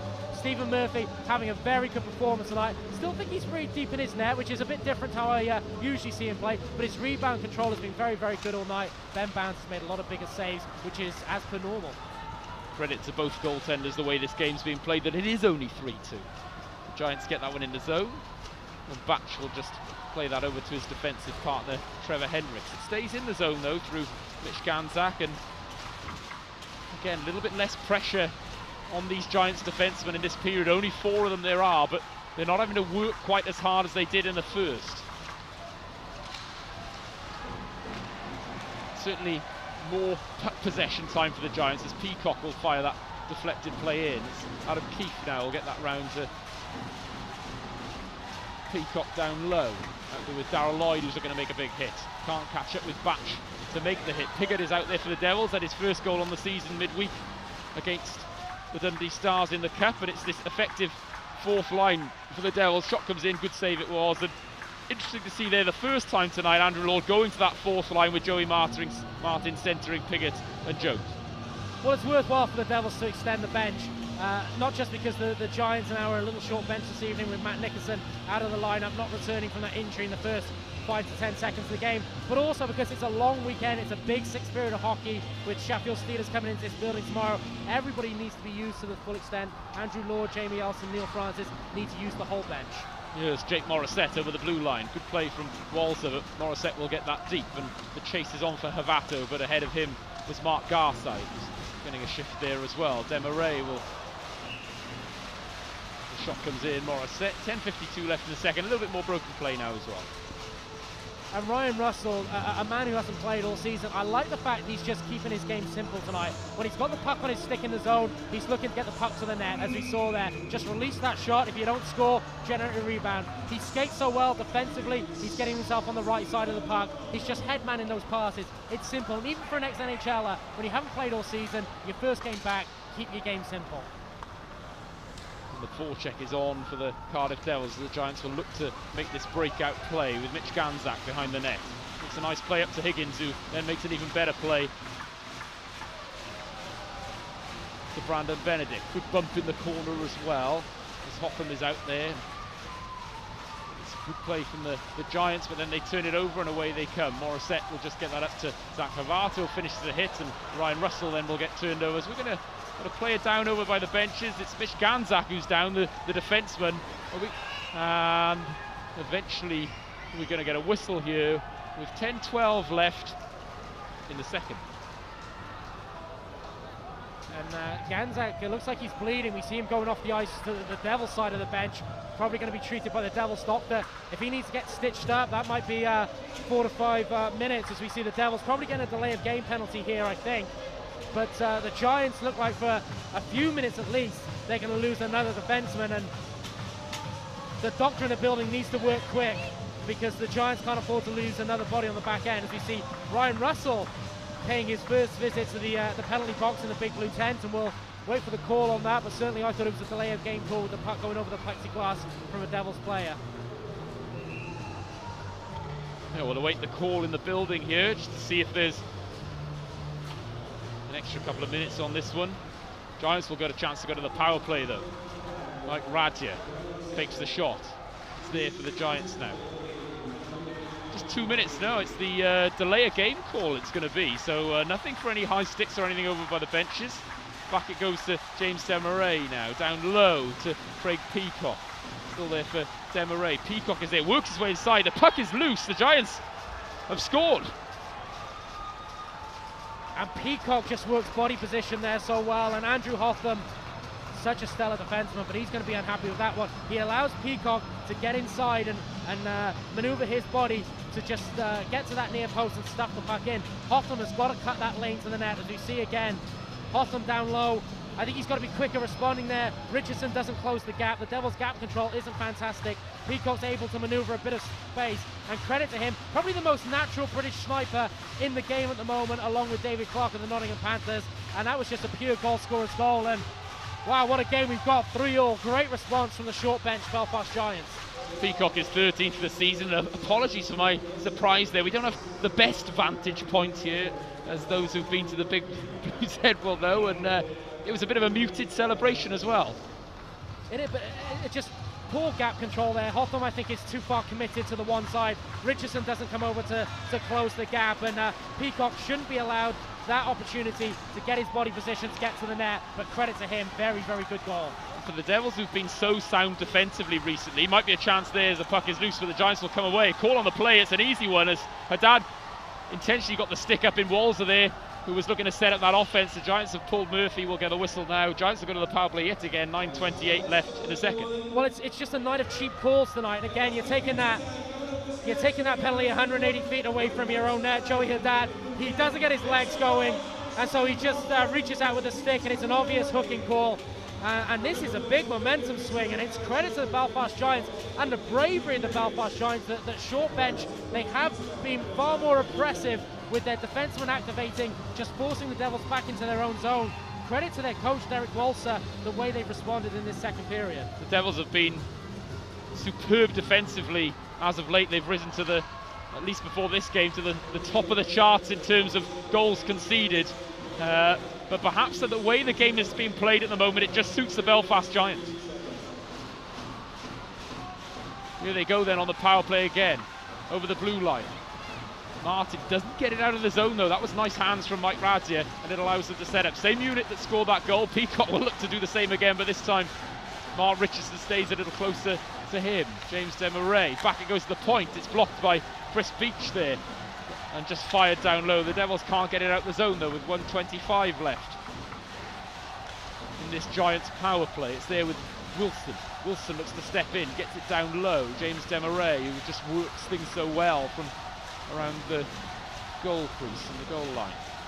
That one is turned over this time, and this time Hoffman will clear, and the Devils will get a change with 1:05 left on the penalty.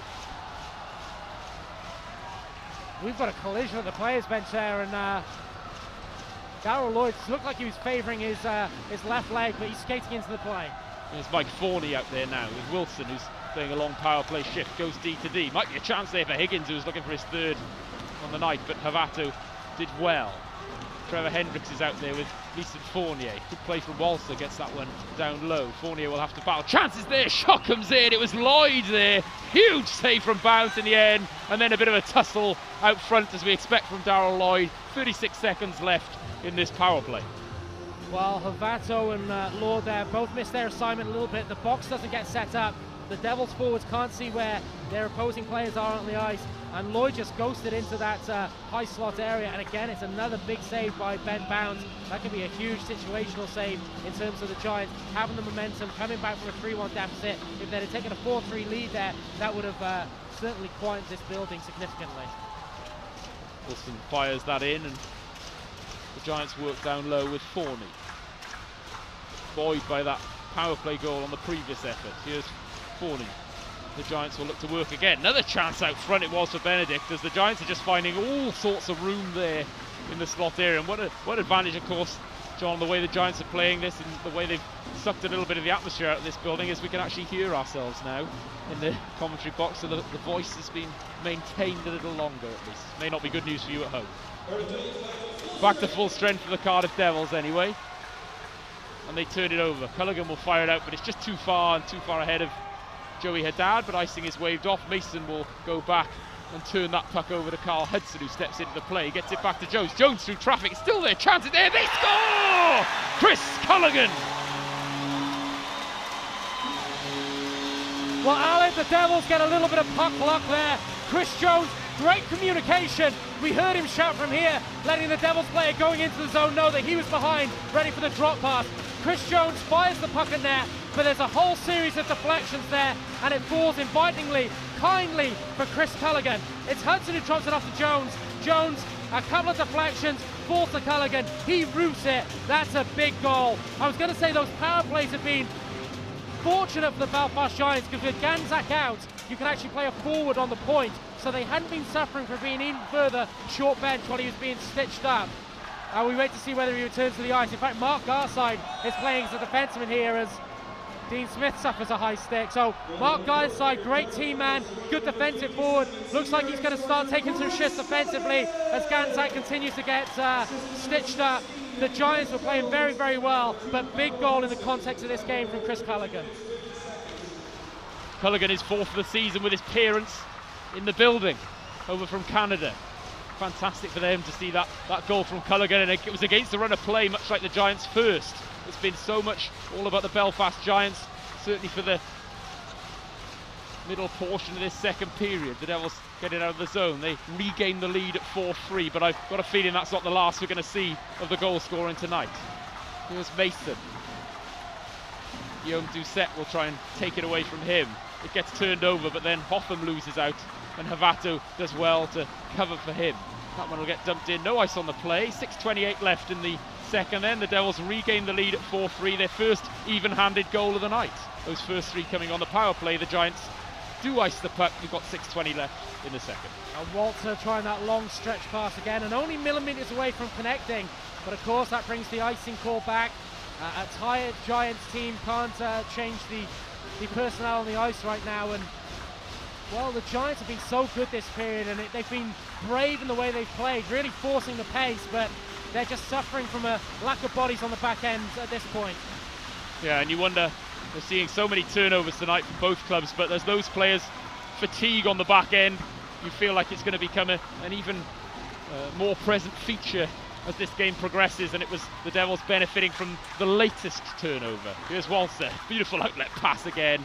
Boy oh boy, you could watch him play all day when he's playing that kind of game. Giants will dump that puck into the zone.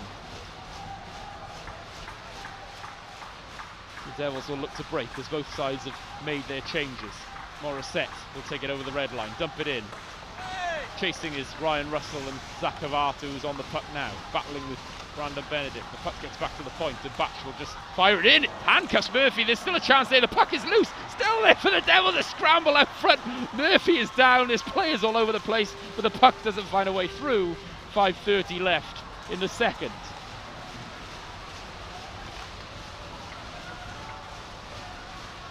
That one will get dumped in by Wilson, and that's, well, it's waved off. So here's Josh Batch. Cross ice it is to Trevor Hendricks now.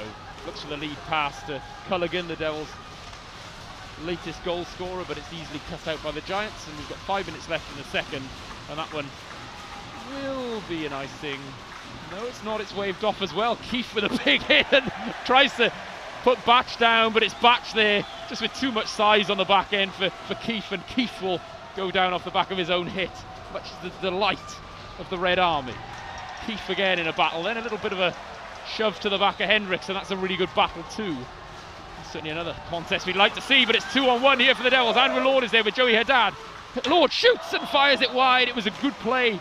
In the end, it was Walser who took away that pass, and it meant that Lord had to shoot, and in the end just fired wide of Stephen Murphy. 4:25 left in the second. If we get a replay of that in a moment, can I ask the guys to take it back to the break inside the Devils zone, and just the soft hands and the heads-up play by Chris Culligan to create that 2-on-1 if we have a replay in a second. But just to say, Mike Wilson, I think for the Belfast Giants, I think he's a quality defenseman. On that scoring chance a minute ago, he was the guy in front, taking bodies out, clearing the net after Murphy couldn't hold the first chance, but he skates well, his lead pass out of the zone is very good. Mike Wilson, I think, is a quality defenseman in this league. Devils win the draw with 4:15 left in the second. They lead by 1 goal. Doucette just gets taken out. Then there's a bit of a battle out front as well. It's Havato and Peacock going at it, and no calls as of yet, but that one is a bit of a combustible situation, you feel. Then Lloyd is back checked well by Joey Martin. And the Devils will try and make something happen, but it's turned over again, and Peacock will put pressure on. The Devils get it out of the zone, and it sets up a chance here with Doucette. He's got Kirker with him. Doucette, Kirker busting to the net. In the end, Doucette tries to find Joey Martin, but it's a good cut-out play. 3:39 left in the second period. 4-3 to the Belfast Giants, the Cardiff Devils. There is Mike Wilson. That one gets dumped in, and we will see an icing call on that one. It'll come all the way back. 3:24 left in the second period.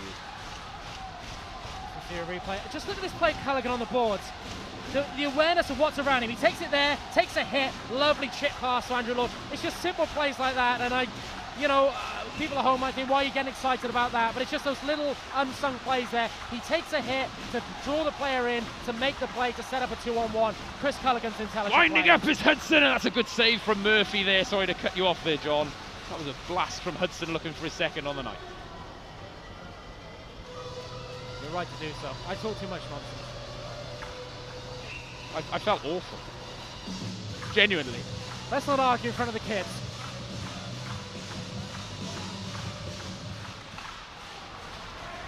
Chris Beach has it for the Giants.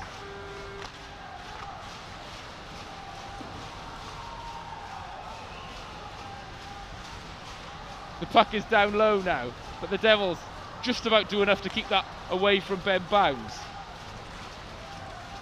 And they get out of the zone. 3 minutes left in the second. It gets dumped in though as the Giants look to try and find a way back to level terms before the end of this second period.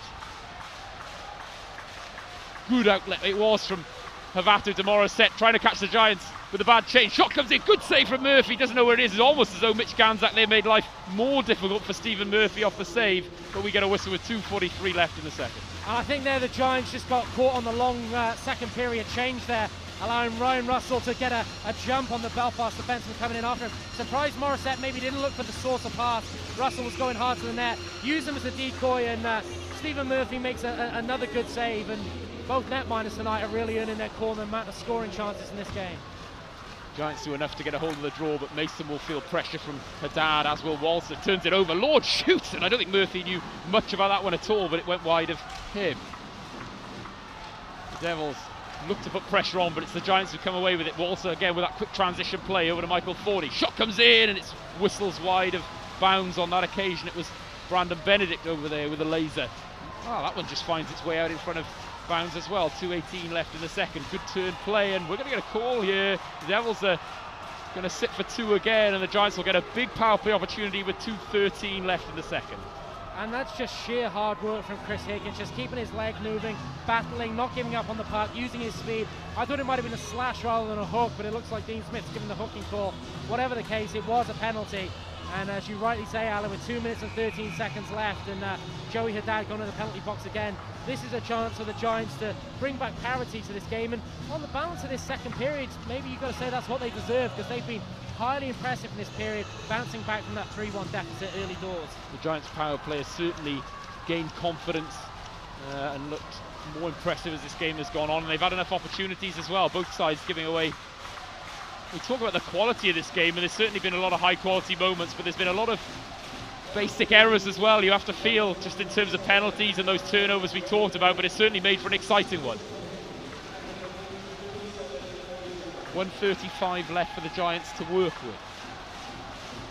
Here's Derek Walser, head manning the puck, gets it over to Michael Forney, who takes charge now, and he'll just look to make a play from the half boards. Down low it goes to Chris Higgins, who has it back now from Michael Forney. Higgins works inside and just tries to get that puck out front. Still a chance there for the Giants as there's a melee out front there, as we're going to get another call here, and there we go.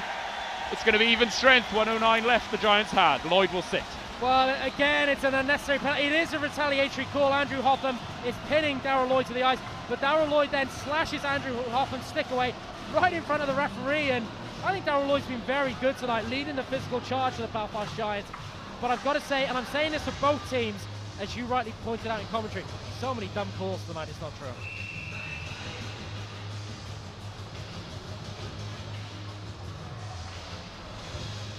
So many calls, Alice, just to finish off on that point, you know, 150, 180 feet, whatever, away from your own net. If you're going to take a penalty in the defensive zone, saving a goal, go for it, but don't take those silly penalties. That one just wasn't in the wheelhouse of Hudson. He's still got the shot through, and this is going to be an interesting now. We're going to get 4-on-4 for another minute. Just 1:12 left in the second period. The Devils, if things play out without any more goals, will begin the third period, on the power play.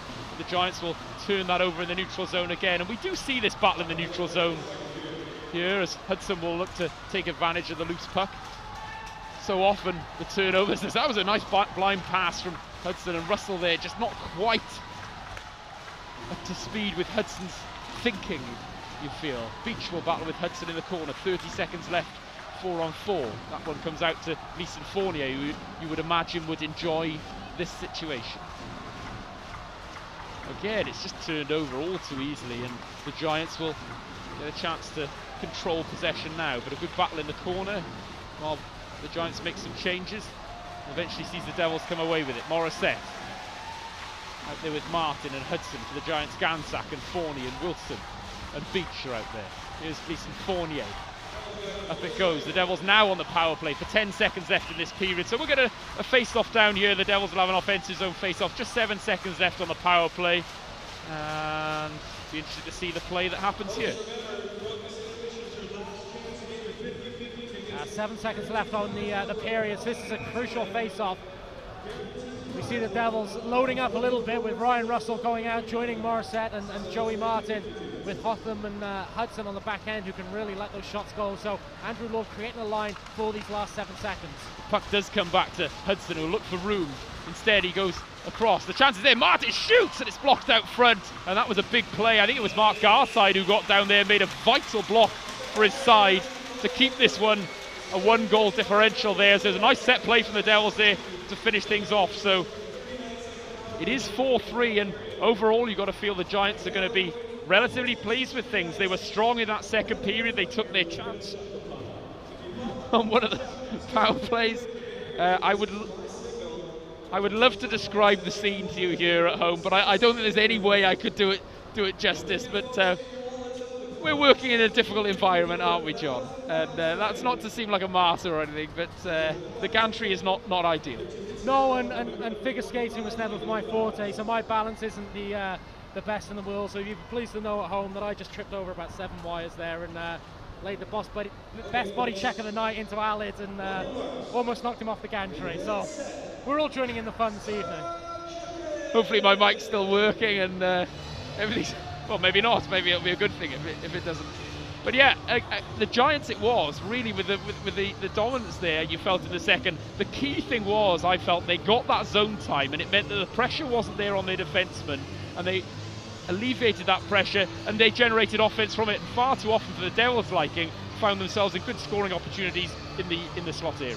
Well, I referenced it in commentary. I just felt they went back to that game of having aggressive defensemen looking to pinch in, and they were outnumbering the Devils down low, and the Devils weren't getting good clear-outs. Turnovers were resulting from that, and as you rightly say, the Giants were dictating the play and creating scoring chances.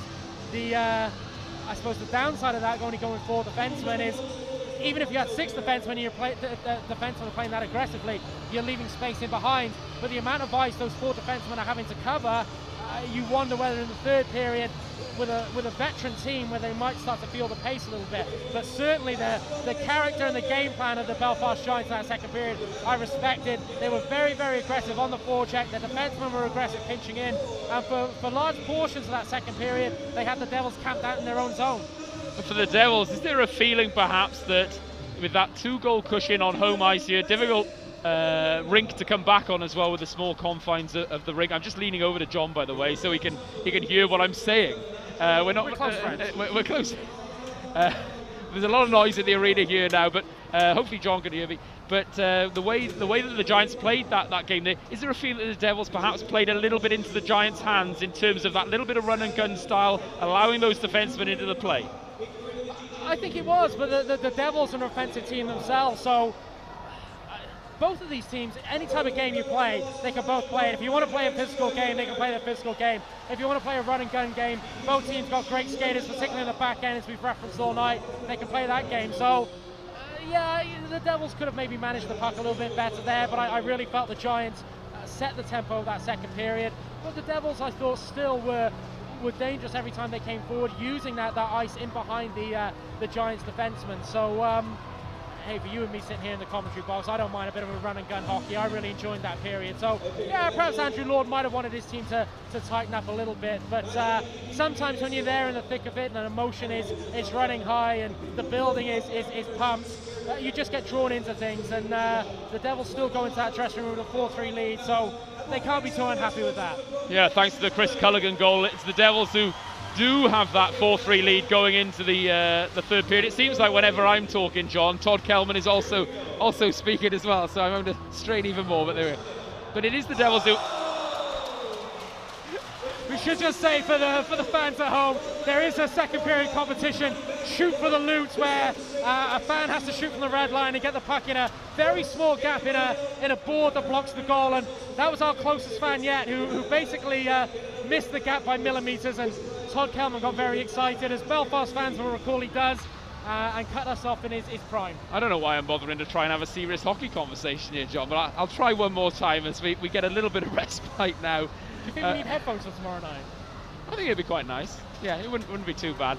I've totally forgotten the question I was asking, but in terms of the way that the Devils go into this third period now, they do have that 1-goal lead. Do you see a change happening from the Devils in terms of their approach now? We've seen how good they've been defensively and how well organised they've been, allowing so few goals. Bounds has been good as well. Do they go back to that game plan, or do they say, hey, we're on home ice here, we've got the 1-goal advantage, but we feel there's more games here, more goals here in this game? It's a tough one. I'm not quite sure what this third period brings. Do the Devils look to play a bit more trap and protect that neutral zone? But then, of course, they invite the Giants on. If the Devils break up the play, you would expect quite a few odd man rushes as the Giants continue to activate those defensemen. I just think this game is going to continue as it has done, with both teams going at it hammer and tongs, really. So we try and break down game plans, we try and break down strategies. We'll see what the third period brings, but my feeling with the atmosphere in this crowd, what we've seen so far, no, these are just two high-quality offensive sides who are just going to go at it, and it's going to be last man standing, and you know, we could have a 8-7, a 9-8, we'll wait and see, but certainly for everyone in this building, and hopefully the fans at home, we're getting our money's worth. Well, thanks for your thoughts on that for now, John. I believe we're going to take a look at some highlights from the second period now. So hopefully they'll appear on your screens at home, and we're going to talk over them and try and provide some insight. Well, we should say we tried to get Andy Culligan, Chris Culligan's dad, down for an interview in this period, but he wasn't ready tonight. He's not game ready, so he's going to watch a couple. He's going to join us in a couple of weeks. But yeah, these are some highlights from the first 40 minutes, or the first two periods, I should say. And of course, it all started off with this: Matt Nickerson and Trevor Hendricks. The crowd were pumped at this point. Two heavyweights going toe to toe, and the theatre of the shadow boxing was fantastic. But we never really got going. If any punch was landed, it was probably Nickerson's. But the big topic or talking point, not on that fall, but on this second fall, as Nickerson lets the big right go, he twists his knee. Oh, it's kind of a little bit of a scissors there, not intentional, but Hendricks is wrapped around Nickerson, and that looks painful. And the big man has been lost from the Giants roster for the whole game, and he is a big loss just in terms of size and hockey skill as well. Yeah, he just sort of almost goes against the grain there with his foot there and his leg, and that was a shame. They both wanted to continue that fight as well. It was pretty clear as day to see that. We get a look now at some Devils play in the offensive zone. Big hit, look at that one. I'm even saying it on the on the highlights, but it was Havato and Lord with the energy early on for the Devils. Then they created the chance. And Murphy was good at this point in the game. The Devils had the tempo. Murphy made a number of big saves before the Giants took the lead, which I think we'll see in a moment. And again on this goal, watch Ricky Doucette when the Devils get the breakout. Fournier gives it to Doucette, and Doucette could use the board, but he coughs it up middle of the ice right there as the guys in the truck do a great job slowing that down. The Giants recycle the puck, and Chris Higgins, who hasn't stopped skating all night, skilled player, but will also go to the dirty areas. He picks up the secondary scoring chance on the backhand, getting that elevation on the move. I think that's a very, very good goal and a skilled goal. Maybe people might say it's kind of a trash, garbage goal because he's picking up a rebound at the net. But to get that elevation on the backhand side in mid-flow of skating, I think that's a highly skilled move from a player who's having a very good game tonight. And again, it's Higgins, just like it was on his second goal of the night, who was first there to that loose puck out front, and that's so important. It is, and again, maybe it's unfortunately I'm seeing him picking on Doucette a little bit there. Maybe that wing player is Doucette's guy as well, so Guy Doucette perhaps guilty on a couple of items on that goal. The replay is the enemy of the players, no doubt, and it must be painful for all the players when they sit down and watch the video after the game and see these things in slow motion, and when you see it so many times, it makes everything look so much worse, doesn't it? Absolutely, and I should just say Guy Doucette's got 8 game-winning goals this year, so he's certainly chipped in to win enough points for the Devils. As we see the Devils continue to press now, and Murphy again good and making key saves at that point in the game, as really that first 20 minutes was all Devils. They set the tempo, both in the physical play, in the zone time, the way they recycled pucks behind the net. This was, as we described in commentary, probably the best 20 minutes of the season. Yeah, and that was the kind of play that was clearly a necessary tactic there for the Devils up against this 4-man D unit, with Nickerson then going off as well, but they just weren't able to get that kind of play going in the second. No, they weren't, as we see a chance there hit the post of the Giants. I think the Devils come down on this and score straight away, as Russell there controls the play, gets his head up, goes cross-ice to Hudson. Hudson gets his head up again. Lovely pass into Russell, who doesn't stop moving, just takes the puck and in one motion fires it off. Big goal from the debutant, and he's had a very good but simple game. As I said in commentary, just kept it very, very simple. Yeah, Murphy's a little screened there by his own defenseman, but it's the quick release of Russell, isn't it? It's almost as though Murphy perhaps wasn't expecting the shot to come away there, but Russell there just getting that shot away oh so quickly, and it's all about the release, isn't it? You get that shot away quickly, just doesn't give the goaltender time to set up on the play, and well, you see the post hit at one end, the Devils score at the other, and then it was going to be 3 power play goals for the Devils eventually. The first 3 goals all coming on the power play before that even-hander from Culligan. Well, you felt special teams were going to be key tonight. We talked in the build-up. This is 1 and 2 in the league in terms of power play ratio, with the Giants being on top. but it's also been the story of the game, because as we keep saying, and I say for both teams, I'm not picking the Giants or the Devils out, both teams have been guilty of some silly penalties in the offensive zone, way away from their own net, and that was another power play, just quick puck movement at Carl Hudson. We know he's got one of the best releases in the league. He just beats Murphy for pace there. Yeah, we know what Hudson could do from back there, and that's why we saw him out on the ice right at the end there when the Devils had 7 seconds of power play time left. Not able to convert, but still creating a chance there. This is an interesting play. John, do you want to talk your way through this one? This was one of the less exciting moments of the game so far. The play had slowed down a bit. I don't know whether on your screens at home, guys, you're continuing to see these highlights. Unfortunately, our television has frozen, so yeah, not quite sure what to say about that one, but it's quite a portrait. There we go, and then it all started again. It was almost looking like a screensaver. It's been an interesting night. I should say the guys at Ice Time do a fantastic job. We're lucky enough to be able to call these games, but we do get a few gremlins and technical problems in the big blue tent, and tonight it's just been one of those nights. So we apologise if maybe your enjoyment of the game has been affected at all, but hopefully we're coming across in not the most offensive way going as these highlights continue. That was Trevor Hendricks breaking out of the penalty box and not even looking for a teammate, just getting that puck on net, and this was all Devils in the first period as they continue to dominate. And as we said, Ali, probably the best 20 minutes of the season from the Devils, but the Giants responded so well in that second period, as we'll see in a few moments. Or not.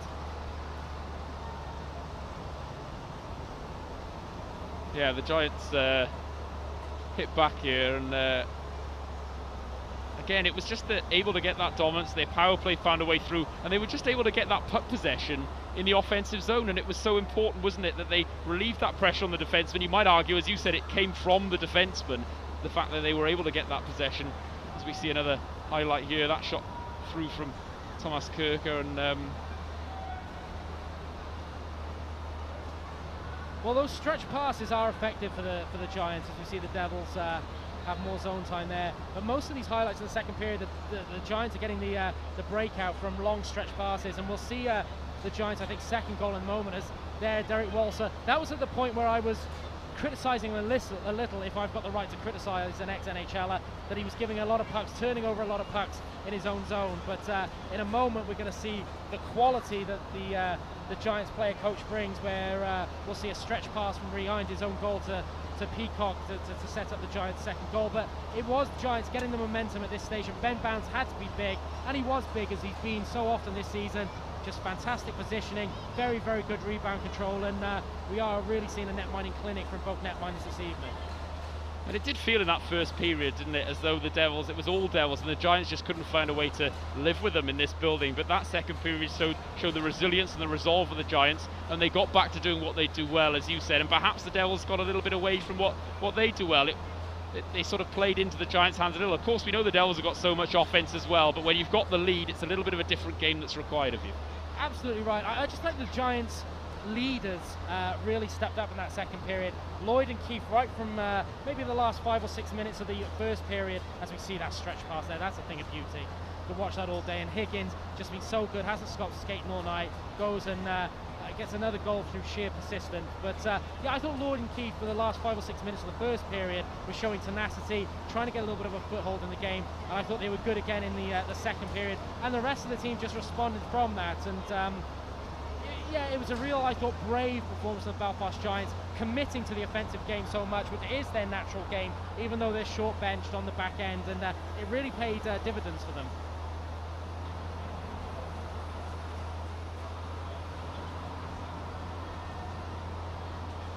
No, we saw a moment ago the chance for Jake Morissette, and that was another save there. But this has probably been 3 gilt-edged chances for the Devils as well that they haven't taken tonight, and a couple of those in the first period, and perhaps it could have been a different part of the game if that was the case. But the Giants found themselves back in it here, and they were getting good goaltending, and that's something both sides know, as we see on the highlights here.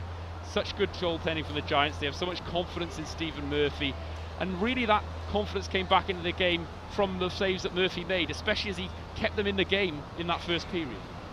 Absolutely, he was the foundation for them, and as we see there, Ganzak taking the hit, and we haven't, to my knowledge, haven't seen him return to the ice just yet, with Garside taking the shift defensively. And but this was if we can slow this down, or maybe have a couple of looks at this, if the guys can hear me in the truck, it's the gap control, and Hotham there takes a slash at the post because he knows how annoyed he is. It's just that I don't know whether we get a chance to see again here. Here we go. Hotham, I think, just overcommits. He loses his footing a little bit there and never really gets himself back into play. There's a big gap in that box between him and Richardson. Richardson doesn't come over to close the gap, and Peacock, good hands, good skill set, just goes to that net and scores a lovely goal. But I think the Devils' defensive pair there, even though they were short-handed, would be a little upset on the setup and just allowing that gap to develop for Peacock to drive to the net and score a very good goal.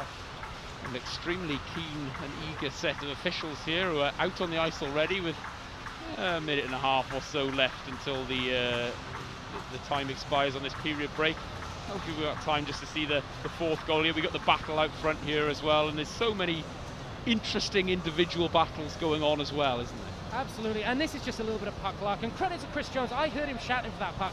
He wanted it off Carl Hudson. Carl Hudson drops it in, but then it is a little bit of luck. But good things happen, of course, when you put the puck to the net. The deflection on the play from Jones' shot bounces right in the pass of Culligan, and Culligan finishes with the plum. He sees Murphy being aggressive, trying to challenge, but obviously by diving out, he's going low, and Culligan lifts that puck and finds the top corner. So hockey intelligence again there from Chris Culligan. So the Devils, they're getting that fourth goal, and it was so important. There's so much against the run of play as well as in the building. We see both teams step back onto the ice. And there we go, back to live footage. And I've got a revelation for you, John, as well. You see me with my my earpieces in. It's because everything is working. So while John gets himself set up, as Sam in the truck there just lets us know that he's delighted as well that everything is working. We've got a little bit of a new system tonight, and it's certainly going to help improve the broadcast. And as you would expect, just one or two little teething problems, but for the most important period of all, it's the third period. Oh yes, I forgot, of course, it's my birthday present, this. Apparently it was my birthday on Thursday, by the way, not that anyone listening to this will care. But many happy returns, of course. Sorry, I was just fighting with my earpieces there to get them in, and with my big cauliflower ears, having a bit of a struggle.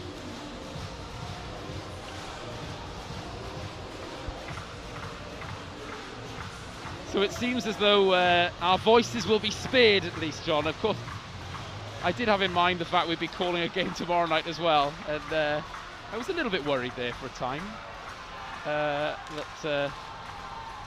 may not be. But here's Joey Martin anyway. The Devils are away, and this is an interesting look on the power play. Of course, the Devils start with, and they've got Ryan Russell out there on this power play as well. Devils just with 17 seconds left to work with. Carl Hudson gets that over the blue line. There'll be an offside there, as that was a good play from Adam Keefe, who just stepped up there. 14 seconds left for the Devils to work with on the power play. Just 24 seconds gone in the third period. Ryan Russell, you've got to use him at the right times, and I think the Devils have done that tonight. Until he gets used to the system, we do expect him to play a lot on the power play and the penalty kill. Very good skating defensive forward. Used sparingly on the special teams tonight, but has scored that one power play goal, and there's been a little bit of chemistry when I've seen him on the ice with Joey Martin, so that's maybe a pairing to look for in the forthcoming weeks. So still 9 seconds left for the Devils to work with if they can get a shot away. It's there, Morissette, chance out front, the puck is there! Well. Has that been...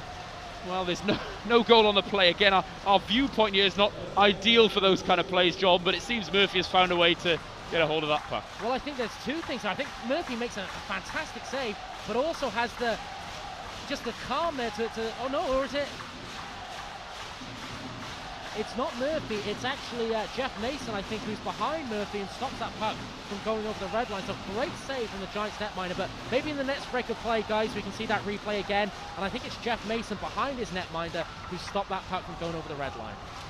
Could be a huge play, a vital play early on in this third period, as that would have been a big moment for the Devils to find a way to score early on there. They do ice the puck now, the Belfast Giants. Still not a minute gone in this third period, and well, there's been so many chances, isn't there?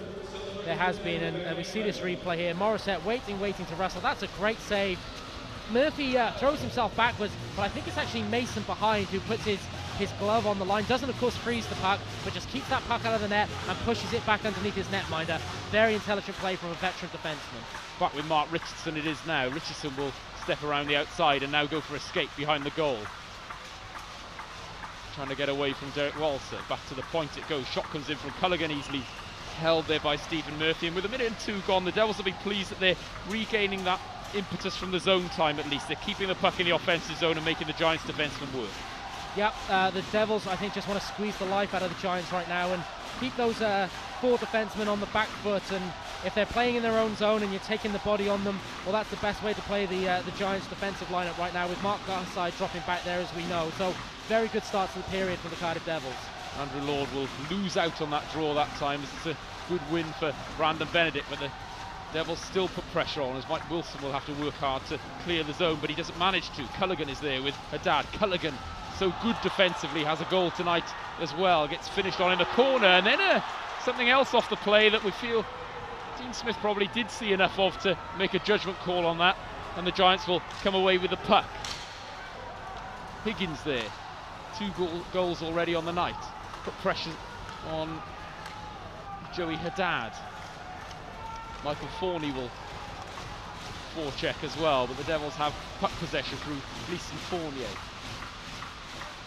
Nearly 2 minutes gone in this third period. Good move around the outside from Kirker, and that one will be called. The Devils will get a chance for a power play with less than 2 minutes gone in the third.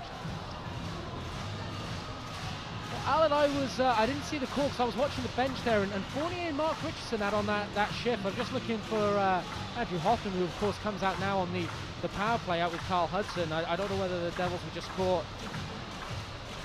It's Higgins who gets his stick in there and just gets caught under the blade, and Kirk can make sure the referee sees the call there, but I think when you get that stick underneath the blade like that, as Dean Smith seems to be struggling a little bit right now. So everything's happening tonight. It's just one of those nights. It's one of those nights.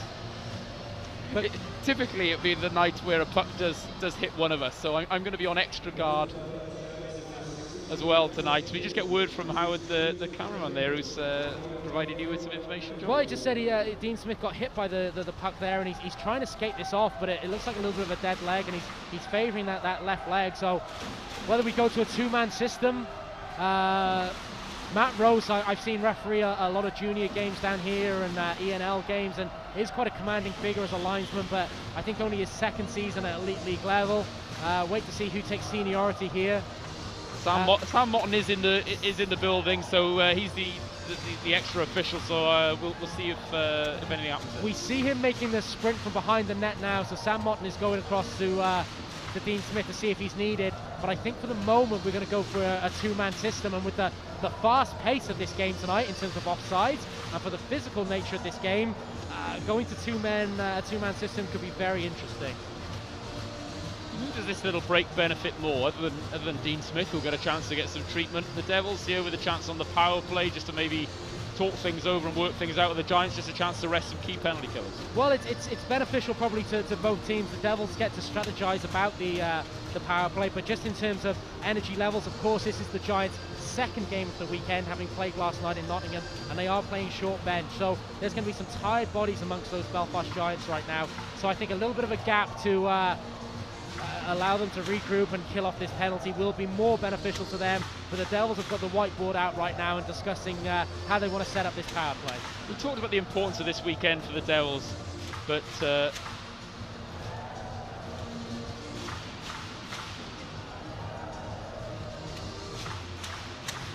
there we are. I was in full flow there, but we're going to cut to an advert from A to Z Computing, one of our sponsors. Welcome to EIHL Computing.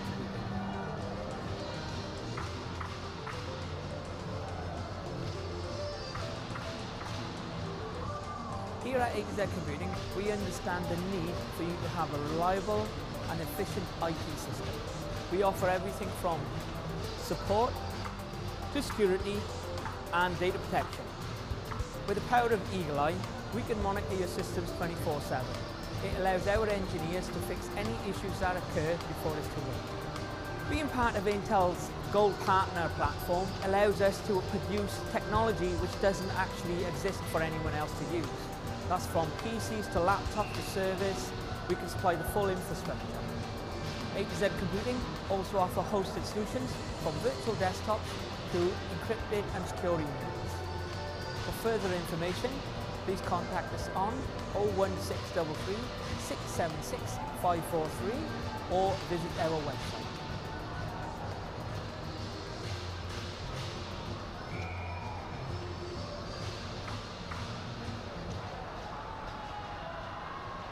So you didn't miss anything. Here's Andrew Hoffman.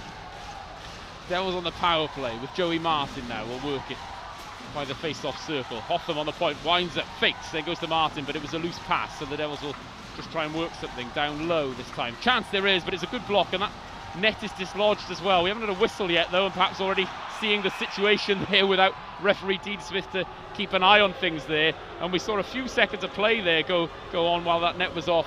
1:39 left in the power play. Yeah, I think Stephen Murphy did the right thing there. A few blues for him, but the net was off, and he just accentuated that, pushing it off to let the officials know that it was off the moorings there. So, yeah, sensible play by the netminder. The officials, so much to watch tonight. Such an action-packed, fast game, and with 17 minutes and 45 seconds remaining, no let-up in the pace we expect right to the end.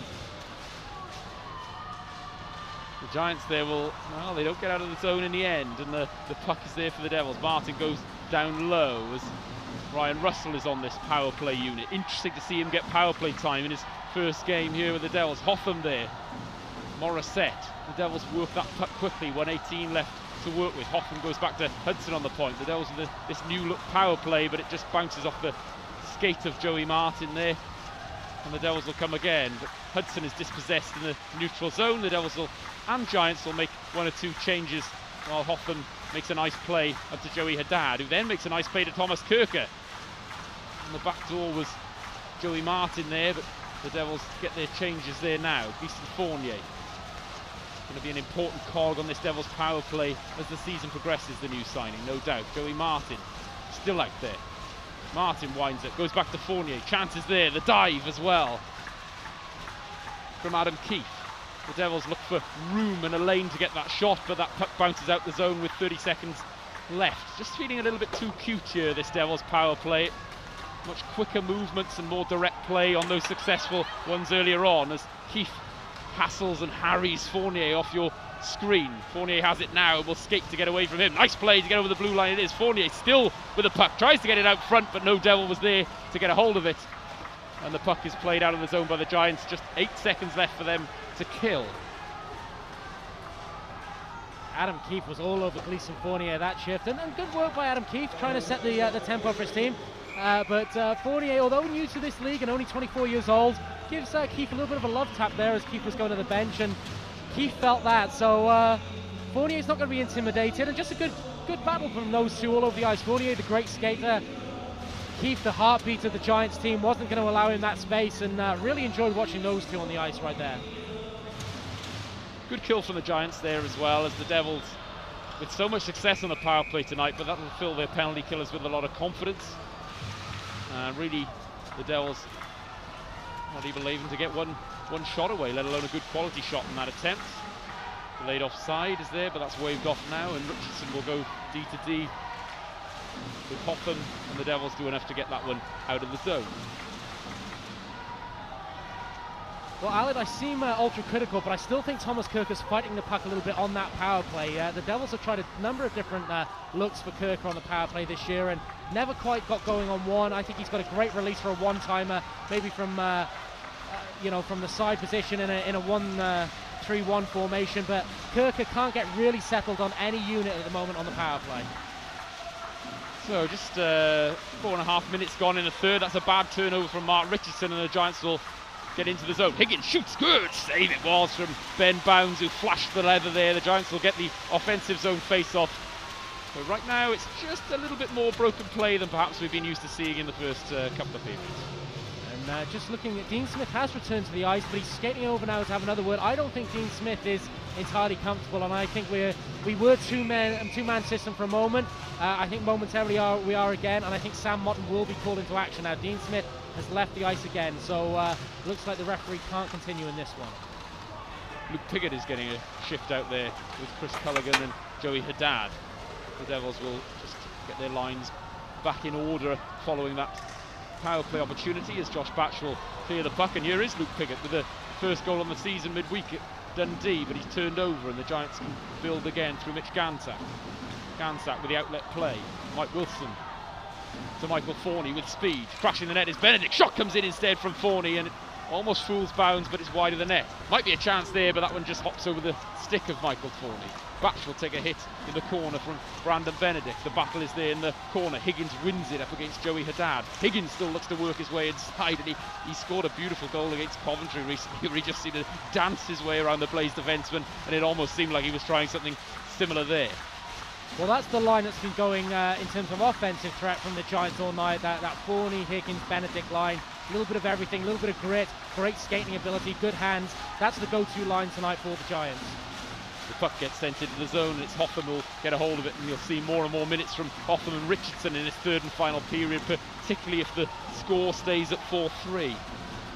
The icing is waved off and Doucette will chase. Does enough to slow the play down, but Walser will come away with it with the outlet pass. Beach will just fire that one into the zone, and Hotham will get there. This time it will be an icing, but against the Belfast Giants. 13:49 left in the third.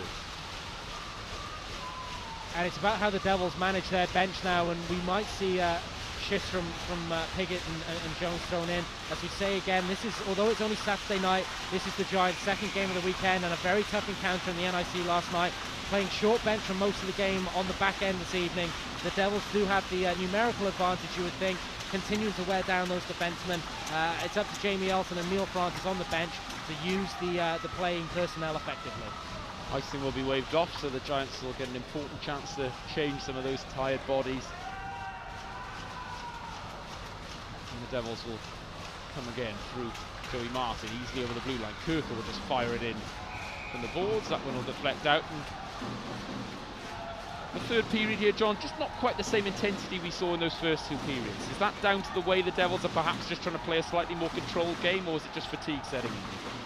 A little bit of both. I think the Devils have been more controlled and certainly getting their players on the right side of the park, trying to stop the quick break from the Giants, settling down that river hockey style we saw for the first two periods. So the Devils may be managing the game a little bit better in this third period, as per the instructions of their player coach Andrew Lord.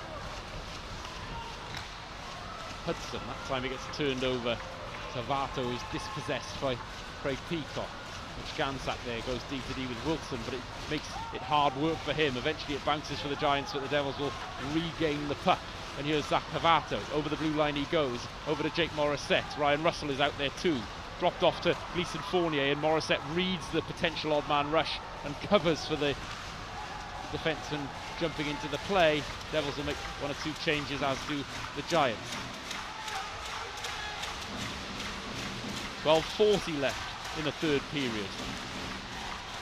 Andrew Lord loses out the battle in the neutral zone, and it's that man Mike Wilson again who does so well, takes a big hit in the corner. Joey Haddad with the puck now, and Chris Culligan, 2-on-3 situation. Brandon Benedict back checks well and will get there in time, but Haddad picks it up, but it's back with Brandon Benedict who will clear the zone. Hendricks goes D-to-D with Josh Batch, who will just fire that up to Culligan, but Walser will do enough to get a hold of the puck and then turn it over to Joey Haddad. Haddad just works that down low.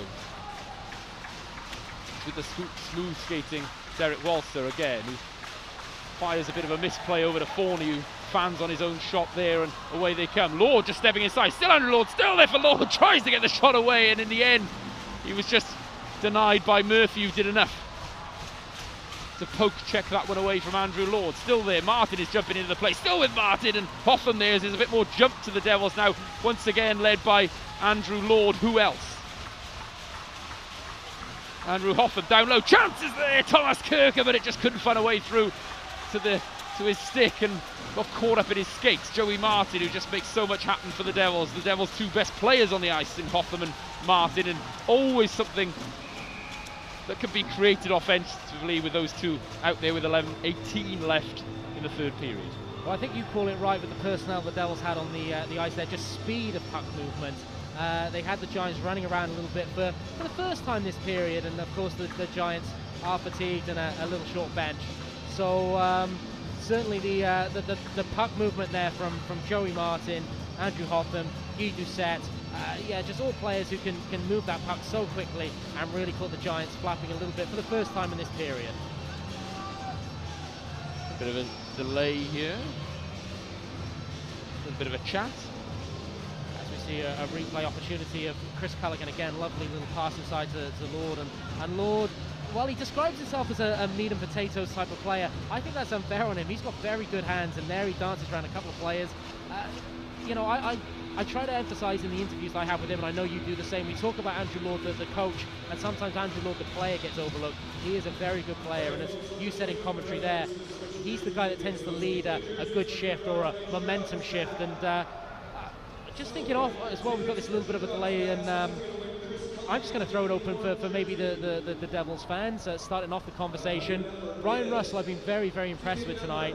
When Lee Salters comes back from injury, there's a very important decision to be made about who plays in this Devils lineup. It might be done on a rotational basis. Andrew Lord might have the opportunity to rest players who are carrying knocks. You know, are there players, imports at the moment, who are standing out as maybe in need of a rest? As we've seen Matt Rose taking the orange armband, he's going to be the senior official with Sam Motton coming onto the ice. But this is going to be an interesting decision in the next couple of weeks on the return of Lee Salters. Who is the player that drops out of the lineup? I've got my own thoughts, but I'll share those with you in the bar afterwards, Alan. No, I'm sure everyone would like to hear those now, John, perhaps in the next break of play. Murphy will handle the puck there, get that wide. Doucette there. We're back to 3 officials, as John said, with Matt Rose taking over the refereeing duties. Might be a chance here for the Belfast Giants as Mike Radia, but it was just Mark Garside there. And again, it seems such a strange game. We've highlighted so many moments of great play from some very talented players, but there's been so many moments as well where just the intelligence of the play at times has just come into question there. That was a good rush for the Giants. Garside just overstepping there, a little bit too eager. Well, I don't know how many times the Giants have played in Manchester this year. I think this is only the second visit into the Big Blue Tent, and they just seem to be struggling a little bit sometimes with the, as we see Keith and Russell battling right in front of us, the dimensions of this ice pad, and setting up their power play, getting good breaks into the zone, transition plays, so on and so forth. So the Giants perhaps struggling a little bit on the smaller ice pad tonight. Good battle down low. The Russell line out there now with the Fournier defensive unit still there. There's a battle out front, and Murphy would save. And just talking about Ryan Russell, new signing Gleason Fournier and Ryan Russell both in your picture there, and just that experience and that defensive know-how there, John, on that last play where he knows exactly where to be, makes himself available for that outlet pass. The Devils get the transition and they get the offensive zone face-off. Well, I talk a lot about 96-97, the year the Devils last won the league, the old Super League, and that year they made a signed player from the NHL, Ken Hodge. And Ken Hodge wasn't the type of player who was going to lead the league in scoring, but he just brought experience, know-how, right place at the right time. He could make big plays, and I've just got that feeling about Ryan Russell that he can do the same. Fournier will just fire that up. There'll be icing on the play there. So 10:27 left in this third period then. Still a 1-goal game. It's been perhaps a little less exciting as Carl Hudson will just stretch something off there. We'll just keep an eye on him. Perhaps a little less exciting, a little bit less intensity, but it's still that 1-goal game. You've got a feeling this is going to go right down to the wire. Zach Avato is in up against Brandon Benedict for the draw. Benedict as well to win it, gets it back to Mason. Also will let the one-timer go, and it's blocked out front that time by Gleason Fournier, and he's been strong defensively tonight as well, John. A lot of talk about the offense he's going to bring, but he's been a real leader for the Devils back there tonight. They'll get a chance to change, and delayed offside means Avato will have to skate away from that puck and back to the neutral zone. Walser just drops that off for Michael Forney. Mason has it now. Goodness me, these Giants defence are going to be so tired, particularly with the way they play the game as well. It's certainly a high-octane way, but and you look at the way Mason and Walser skate in particular, and you get the feeling they could go all night with the way they skate. The Devils with a good outlet there. Andrew Lord can't quite handle the hard pass, and Wilson will go over to Mitch Gansack, who'll just dump that in. Trevor Hendricks will handle there under pressure from Gansack, who jumps into the play, and it works for the Giants as they get a chance to build some offense there. Beach will track down Josh Batch alongside inside Mike Radja. But away come the Devils with 9:15 left. Good outlet from Culligan, just a bit too far ahead of Joey Haddad, but the icing is waved off, and Murphy is down there if the Devils can get a chance to shoot, but I don't think Haddad sees that, and he just fires that puck in on the cycle for the Devils.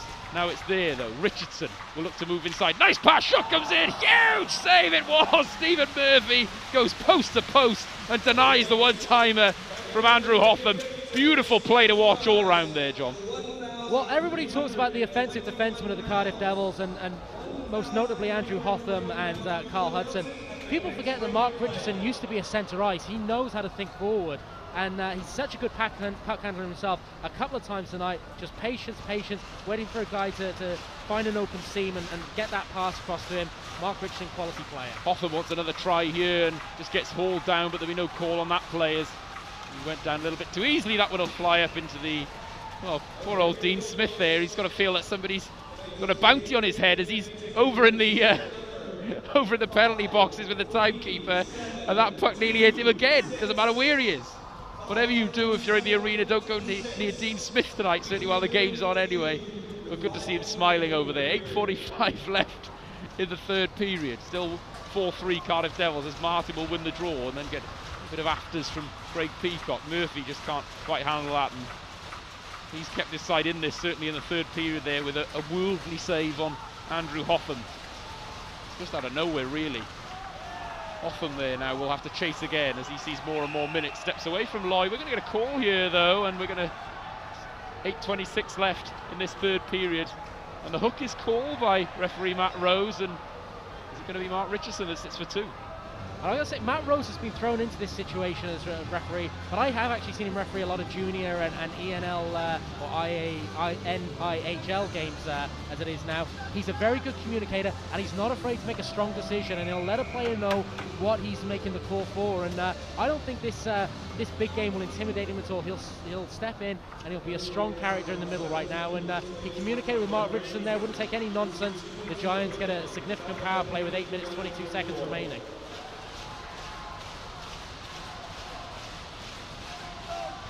1:50 left on this Giants power play then. Huge moment in this hockey game. Just over 8 minutes left in the third. Wilson has it down low to James Demarais, but loses out to Andrew Hotham. The Devils will have to battle though, and they do enough to get that puck up to Joey Martin, who does well to get that puck deep, almost to Jake Morissette. But again, the Devils are allowed that quick change then by the quick win of possession in their own zone, and they get fresh bodies on the ice. And Havato does a good job again, and he might chase this puck here. He does. Murphy will do well to make the play, and in the end makes a nice pass to Mike Wilson. Cross ice it is, but that was a poor play as well, and Batch is away here. Lord is going to crash the net. Batch winds up, shoots, and it fires just wide as Andrew Lord sensed an opportunity here, and there's cries for too many men, but it doesn't go the Devils' way. Radja will win that puck for the Giants. Back it is with Walser now. 58 seconds left to work with for the Giants. Again with Walser. Brandon Benedict is the screen. That puck goes down low to Chris Higgins. The Devils will clear the zone though, as Ganzak can't quite handle that hard play around the boards. They get back in now though with Higgins. Fournier is over on the near side of your picture. Benedict down low. Walser is there. Andrew Lord, Batch, Fournier out there for the Devils. It's inside now. Walser though, fans on it, and that was a beautiful play from the Giants. The way they set that up, there's no offside there, and the Giants will keep going. 25 seconds left to work with. Winding up is Forney. Forney just fires that through, but it's wide of the net. Batch with a hard battle down low will have to get a hold of that puck and fires it out along the glass, and will allow all four Devils penalty killers to change with 10 seconds left. The Giants have made their changes too, as both sides get ready for 5-on-5 action, as the roof threatens to come off the building with 6:25 left in the third period. Shot comes in, just mishandled by Bounds. It'll fly into the netting. We'll get a whistle with 6:21 left in the third. Absolutely, it's edge of your seat time right now. 6 minutes and 21 seconds remaining. The Devils with that 1-goal lead at the moment with a 4-3 hockey game, but the Giants coming strong on that power play, and did have a couple of good setups. It was Ganzak showing good awareness, jumping into the zone, laying it back to Walser, but Walser fanned on the shot. Havato and Lord so brave every time they're on the ice, throwing their bodies in front of shots. These are the games, these are the moments that count right now, and this is this is the type of situation that could see you sitting pretty come the end of March. Wilson will fire that through. Bounds doesn't know where it is. It's with Mark Garside who'll battle and win the puck and get it back to Mike Wilson again. Wilson just looks to dance around Ryan Russell, gets it down low. There's Darryl Lloyd. Lloyd will just get that back to Adam Keefe. Good battle down on the boards. Keefe just tries to come in and level Haddad there, but Haddad steps aside of that one. 5:52 left in the third. Mike Wilson with a nice heads-up play. That one will just fly into the... well, it wasn't too far away from us, so hopefully that's the closest the puck will come tonight, John. 5:54 left in the third. You know, we've sat in this gantry for, what, 3 years now, right on the ice, and touchwood haven't been hit by a puck so far. As soon as we move to Ice Arena Wales, which is about 3 stories further up, you know someone's going to hit us. So we always ask Steve King for danger money. Steve, if you listen back in Calgary, we assume the check's in the mail. Well, this was the weekend we thought we would be in Ice Arena Wales for that big weekend against the Giants and the Steelers. We're not, and sort of every game now that we're not in there that we felt we would is sort of a real danger zone time, I think, John. Walser there under pressure from Kirker, 2 ex-NHLers there going to battle. It's Walser who does enough, and with a bit of help as well from Radja, gets that puck out of the zone, but it's back with them now. 5:19 left in the third period. The outlet play is there, but it's just a little bit too far. No icing though, so Fournier will have to play that puck, and good heads-up play from Fournier because that puck bobbled. He was going to slap shot that one right around the board, saw the bobbling puck, and had the time and the intelligence to change his mind. And also know that the Giants were cheating to one side and sent 2 forecheckers if he just rimmed it around the board. So he went back to his backhand side against the grain. He's an intelligent hockey player, along with Chris Culligan, probably my man of the match this evening. Mason tries to get that down low, but Havato breaks up the play well. There's still a battle there, and Havato eventually, well, no, he doesn't get it out the zone, and here's Mike Forney. Such a good battle along that blue line. Eventually the Devils get it out the zone as we're starting to see a little bit more pressure from the Giants, but at the same time you feel the Devils are happy to play this kind of format and believe in their defense. And we're going to get a call on the play now as the arm is up, and it's going to go against the Giants as Ben Bounds will go to the bench and Matt Rose has made a call for the hook. The Devils will go to the power play with 4:23 left in the third. Yeah, again, Matt Rose prepared to make big calls at big times, and Zach Havato just continued to fight for that puck and keep his legs moving, and a little bit of tiredness I think there. The stick came up into the midriff of Havato, and it was enough maybe. It was a little bit soft, but right now Craig Peacock doesn't like that call, and you can understand the frustration. The Giants have put everything into this game and brought themselves back into it, but I say again, and I apologise for repeating myself, but I felt all night both teams have given referee, whether it be Smith or referee Rose, the opportunity to make calls just from you know, silly plays, dumb plays, and they've been penalised as a result of it. 4:23 left then in the third period. The Devils have 2 minutes of power play time here unless they score or give away a penalty of their own. Here's the Giants though, and look at Mark Garside and the endeavour he skates with there.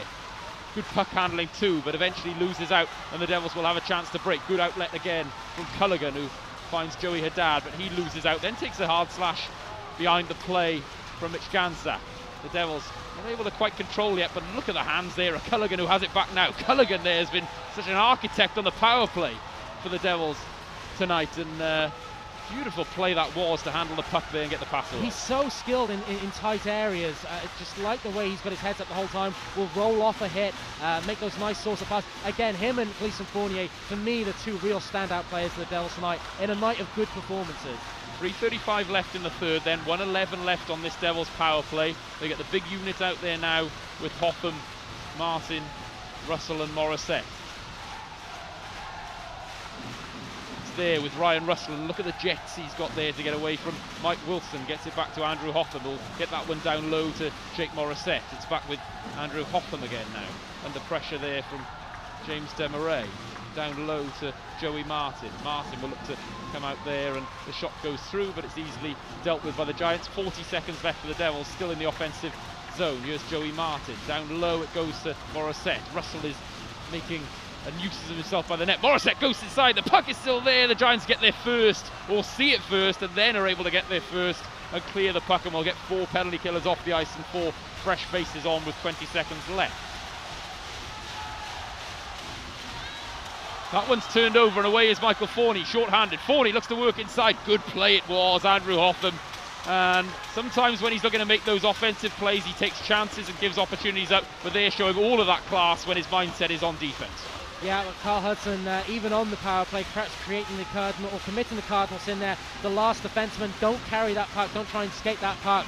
As Andrew Law, that intense forecheck, not allowing the easy breakout. Those Giants defensemen who were so key to their game plan moving that puck. But Carl Hudson there just getting caught, last man trying to overhandle the puck and almost led to a scoring chance. And we saw that from Lord and a few of his players in the last game as well, getting right up there in the face of Shane Madalora it was in the Nottingham net. Very, very close there where the puck is behind the net. Last 2 minutes of the game, it is. That's fired in straight into the netting, and we're just going to check on that. Certainly from the neutral zone. We're just going to get a face-off here. 1:51 left then, still 4-3.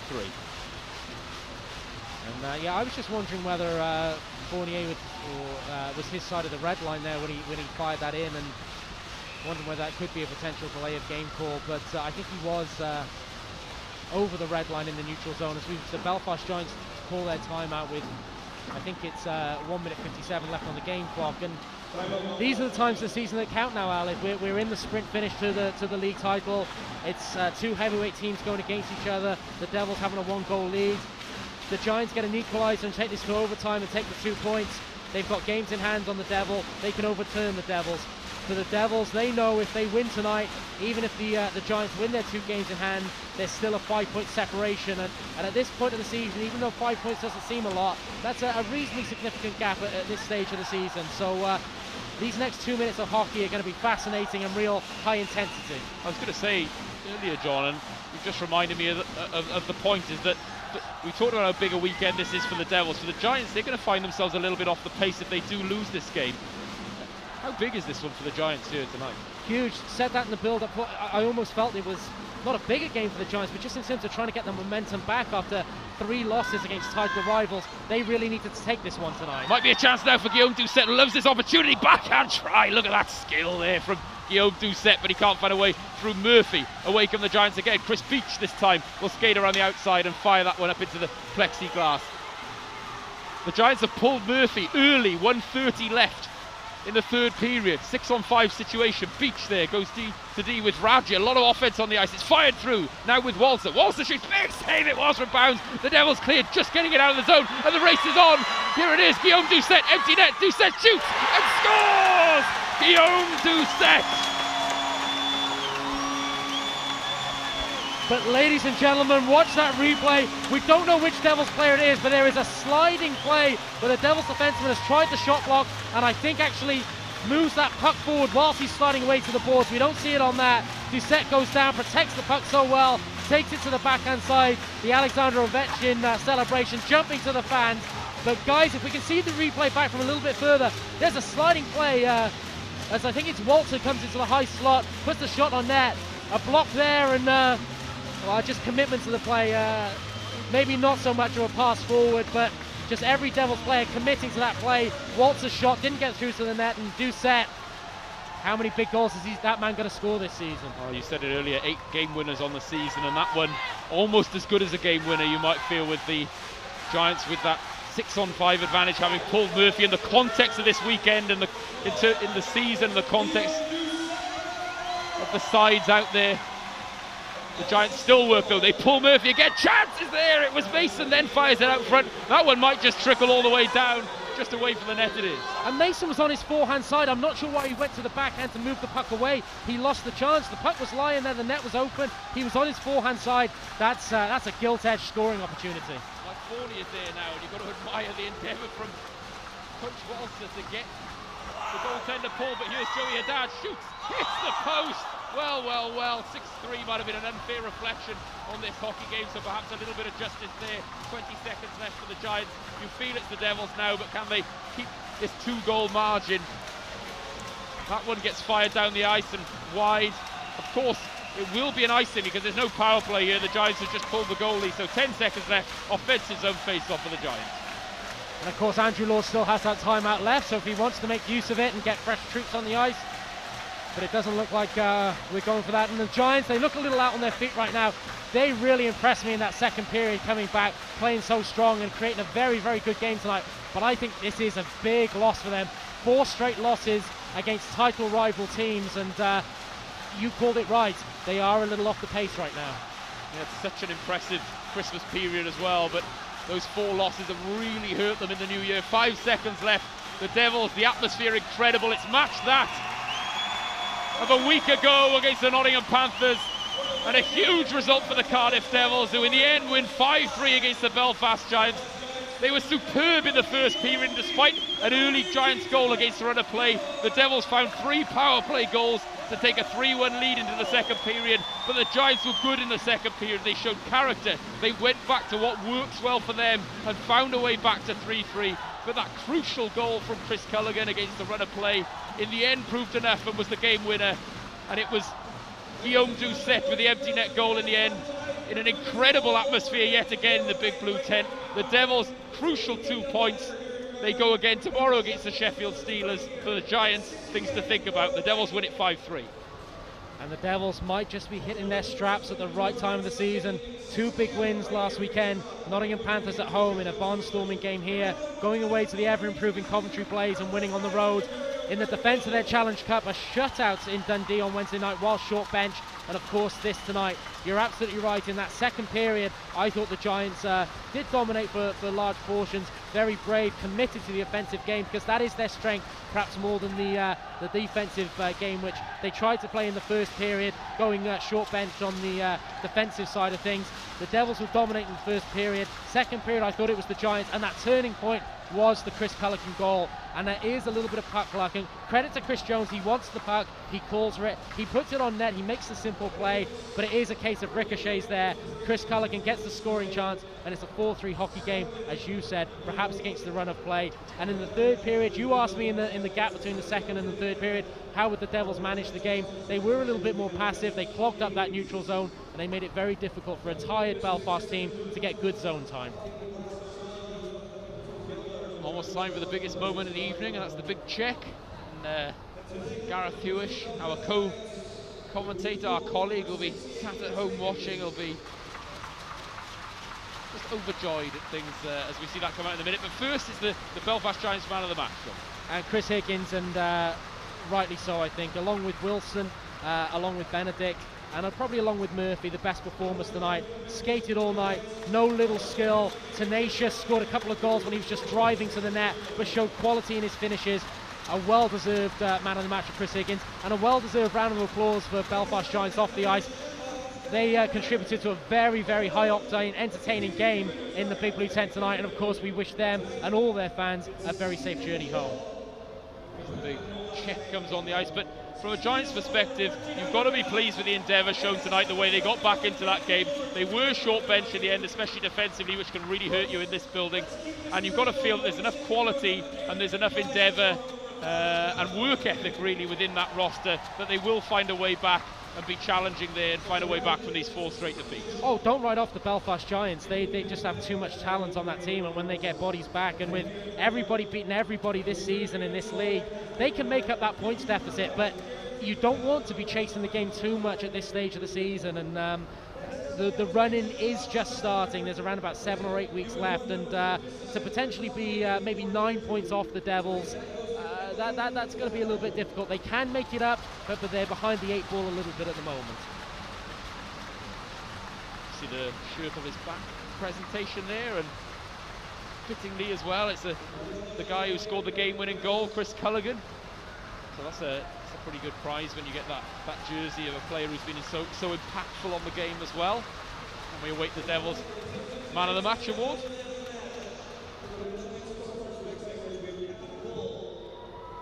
Well, I should say I thought Ben Bounds was great again, as he is every week. Russell was great on his debut, but for me it would be either Fournier or Culligan.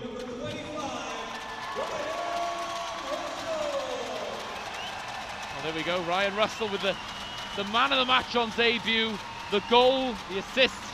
It's been a pretty impactful night. We wondered if he might play tonight. We wondered on the fitness of Lee Salters, and Lee Salters no doubt a huge loss to the Devils, whoever comes in. But Ryan Russell there all of that class and played some key minutes as we suspected that he might play. Played some key minutes, found his way on the power play, hugely influential on the outcome of this game.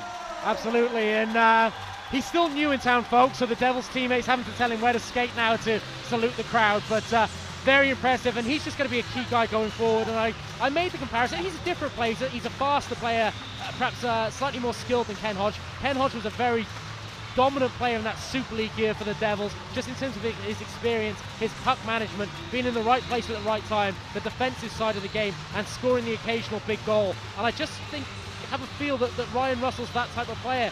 He might not, even though he scored tonight and had a couple of points in the game, he might not dominate in the scoring charts, but he will just do the little things right. You interviewed him this week. I thought you made a great point. He's a clutch player. He knows how to play in big situations, and Ryan Russell could be a huge pickup of the Cardiff Devils at this stage of the season. And we just turn our attention tomorrow, John. It's once again on home ice, this back-to-back home games, the Cardiff Devils against the Sheffield Steelers.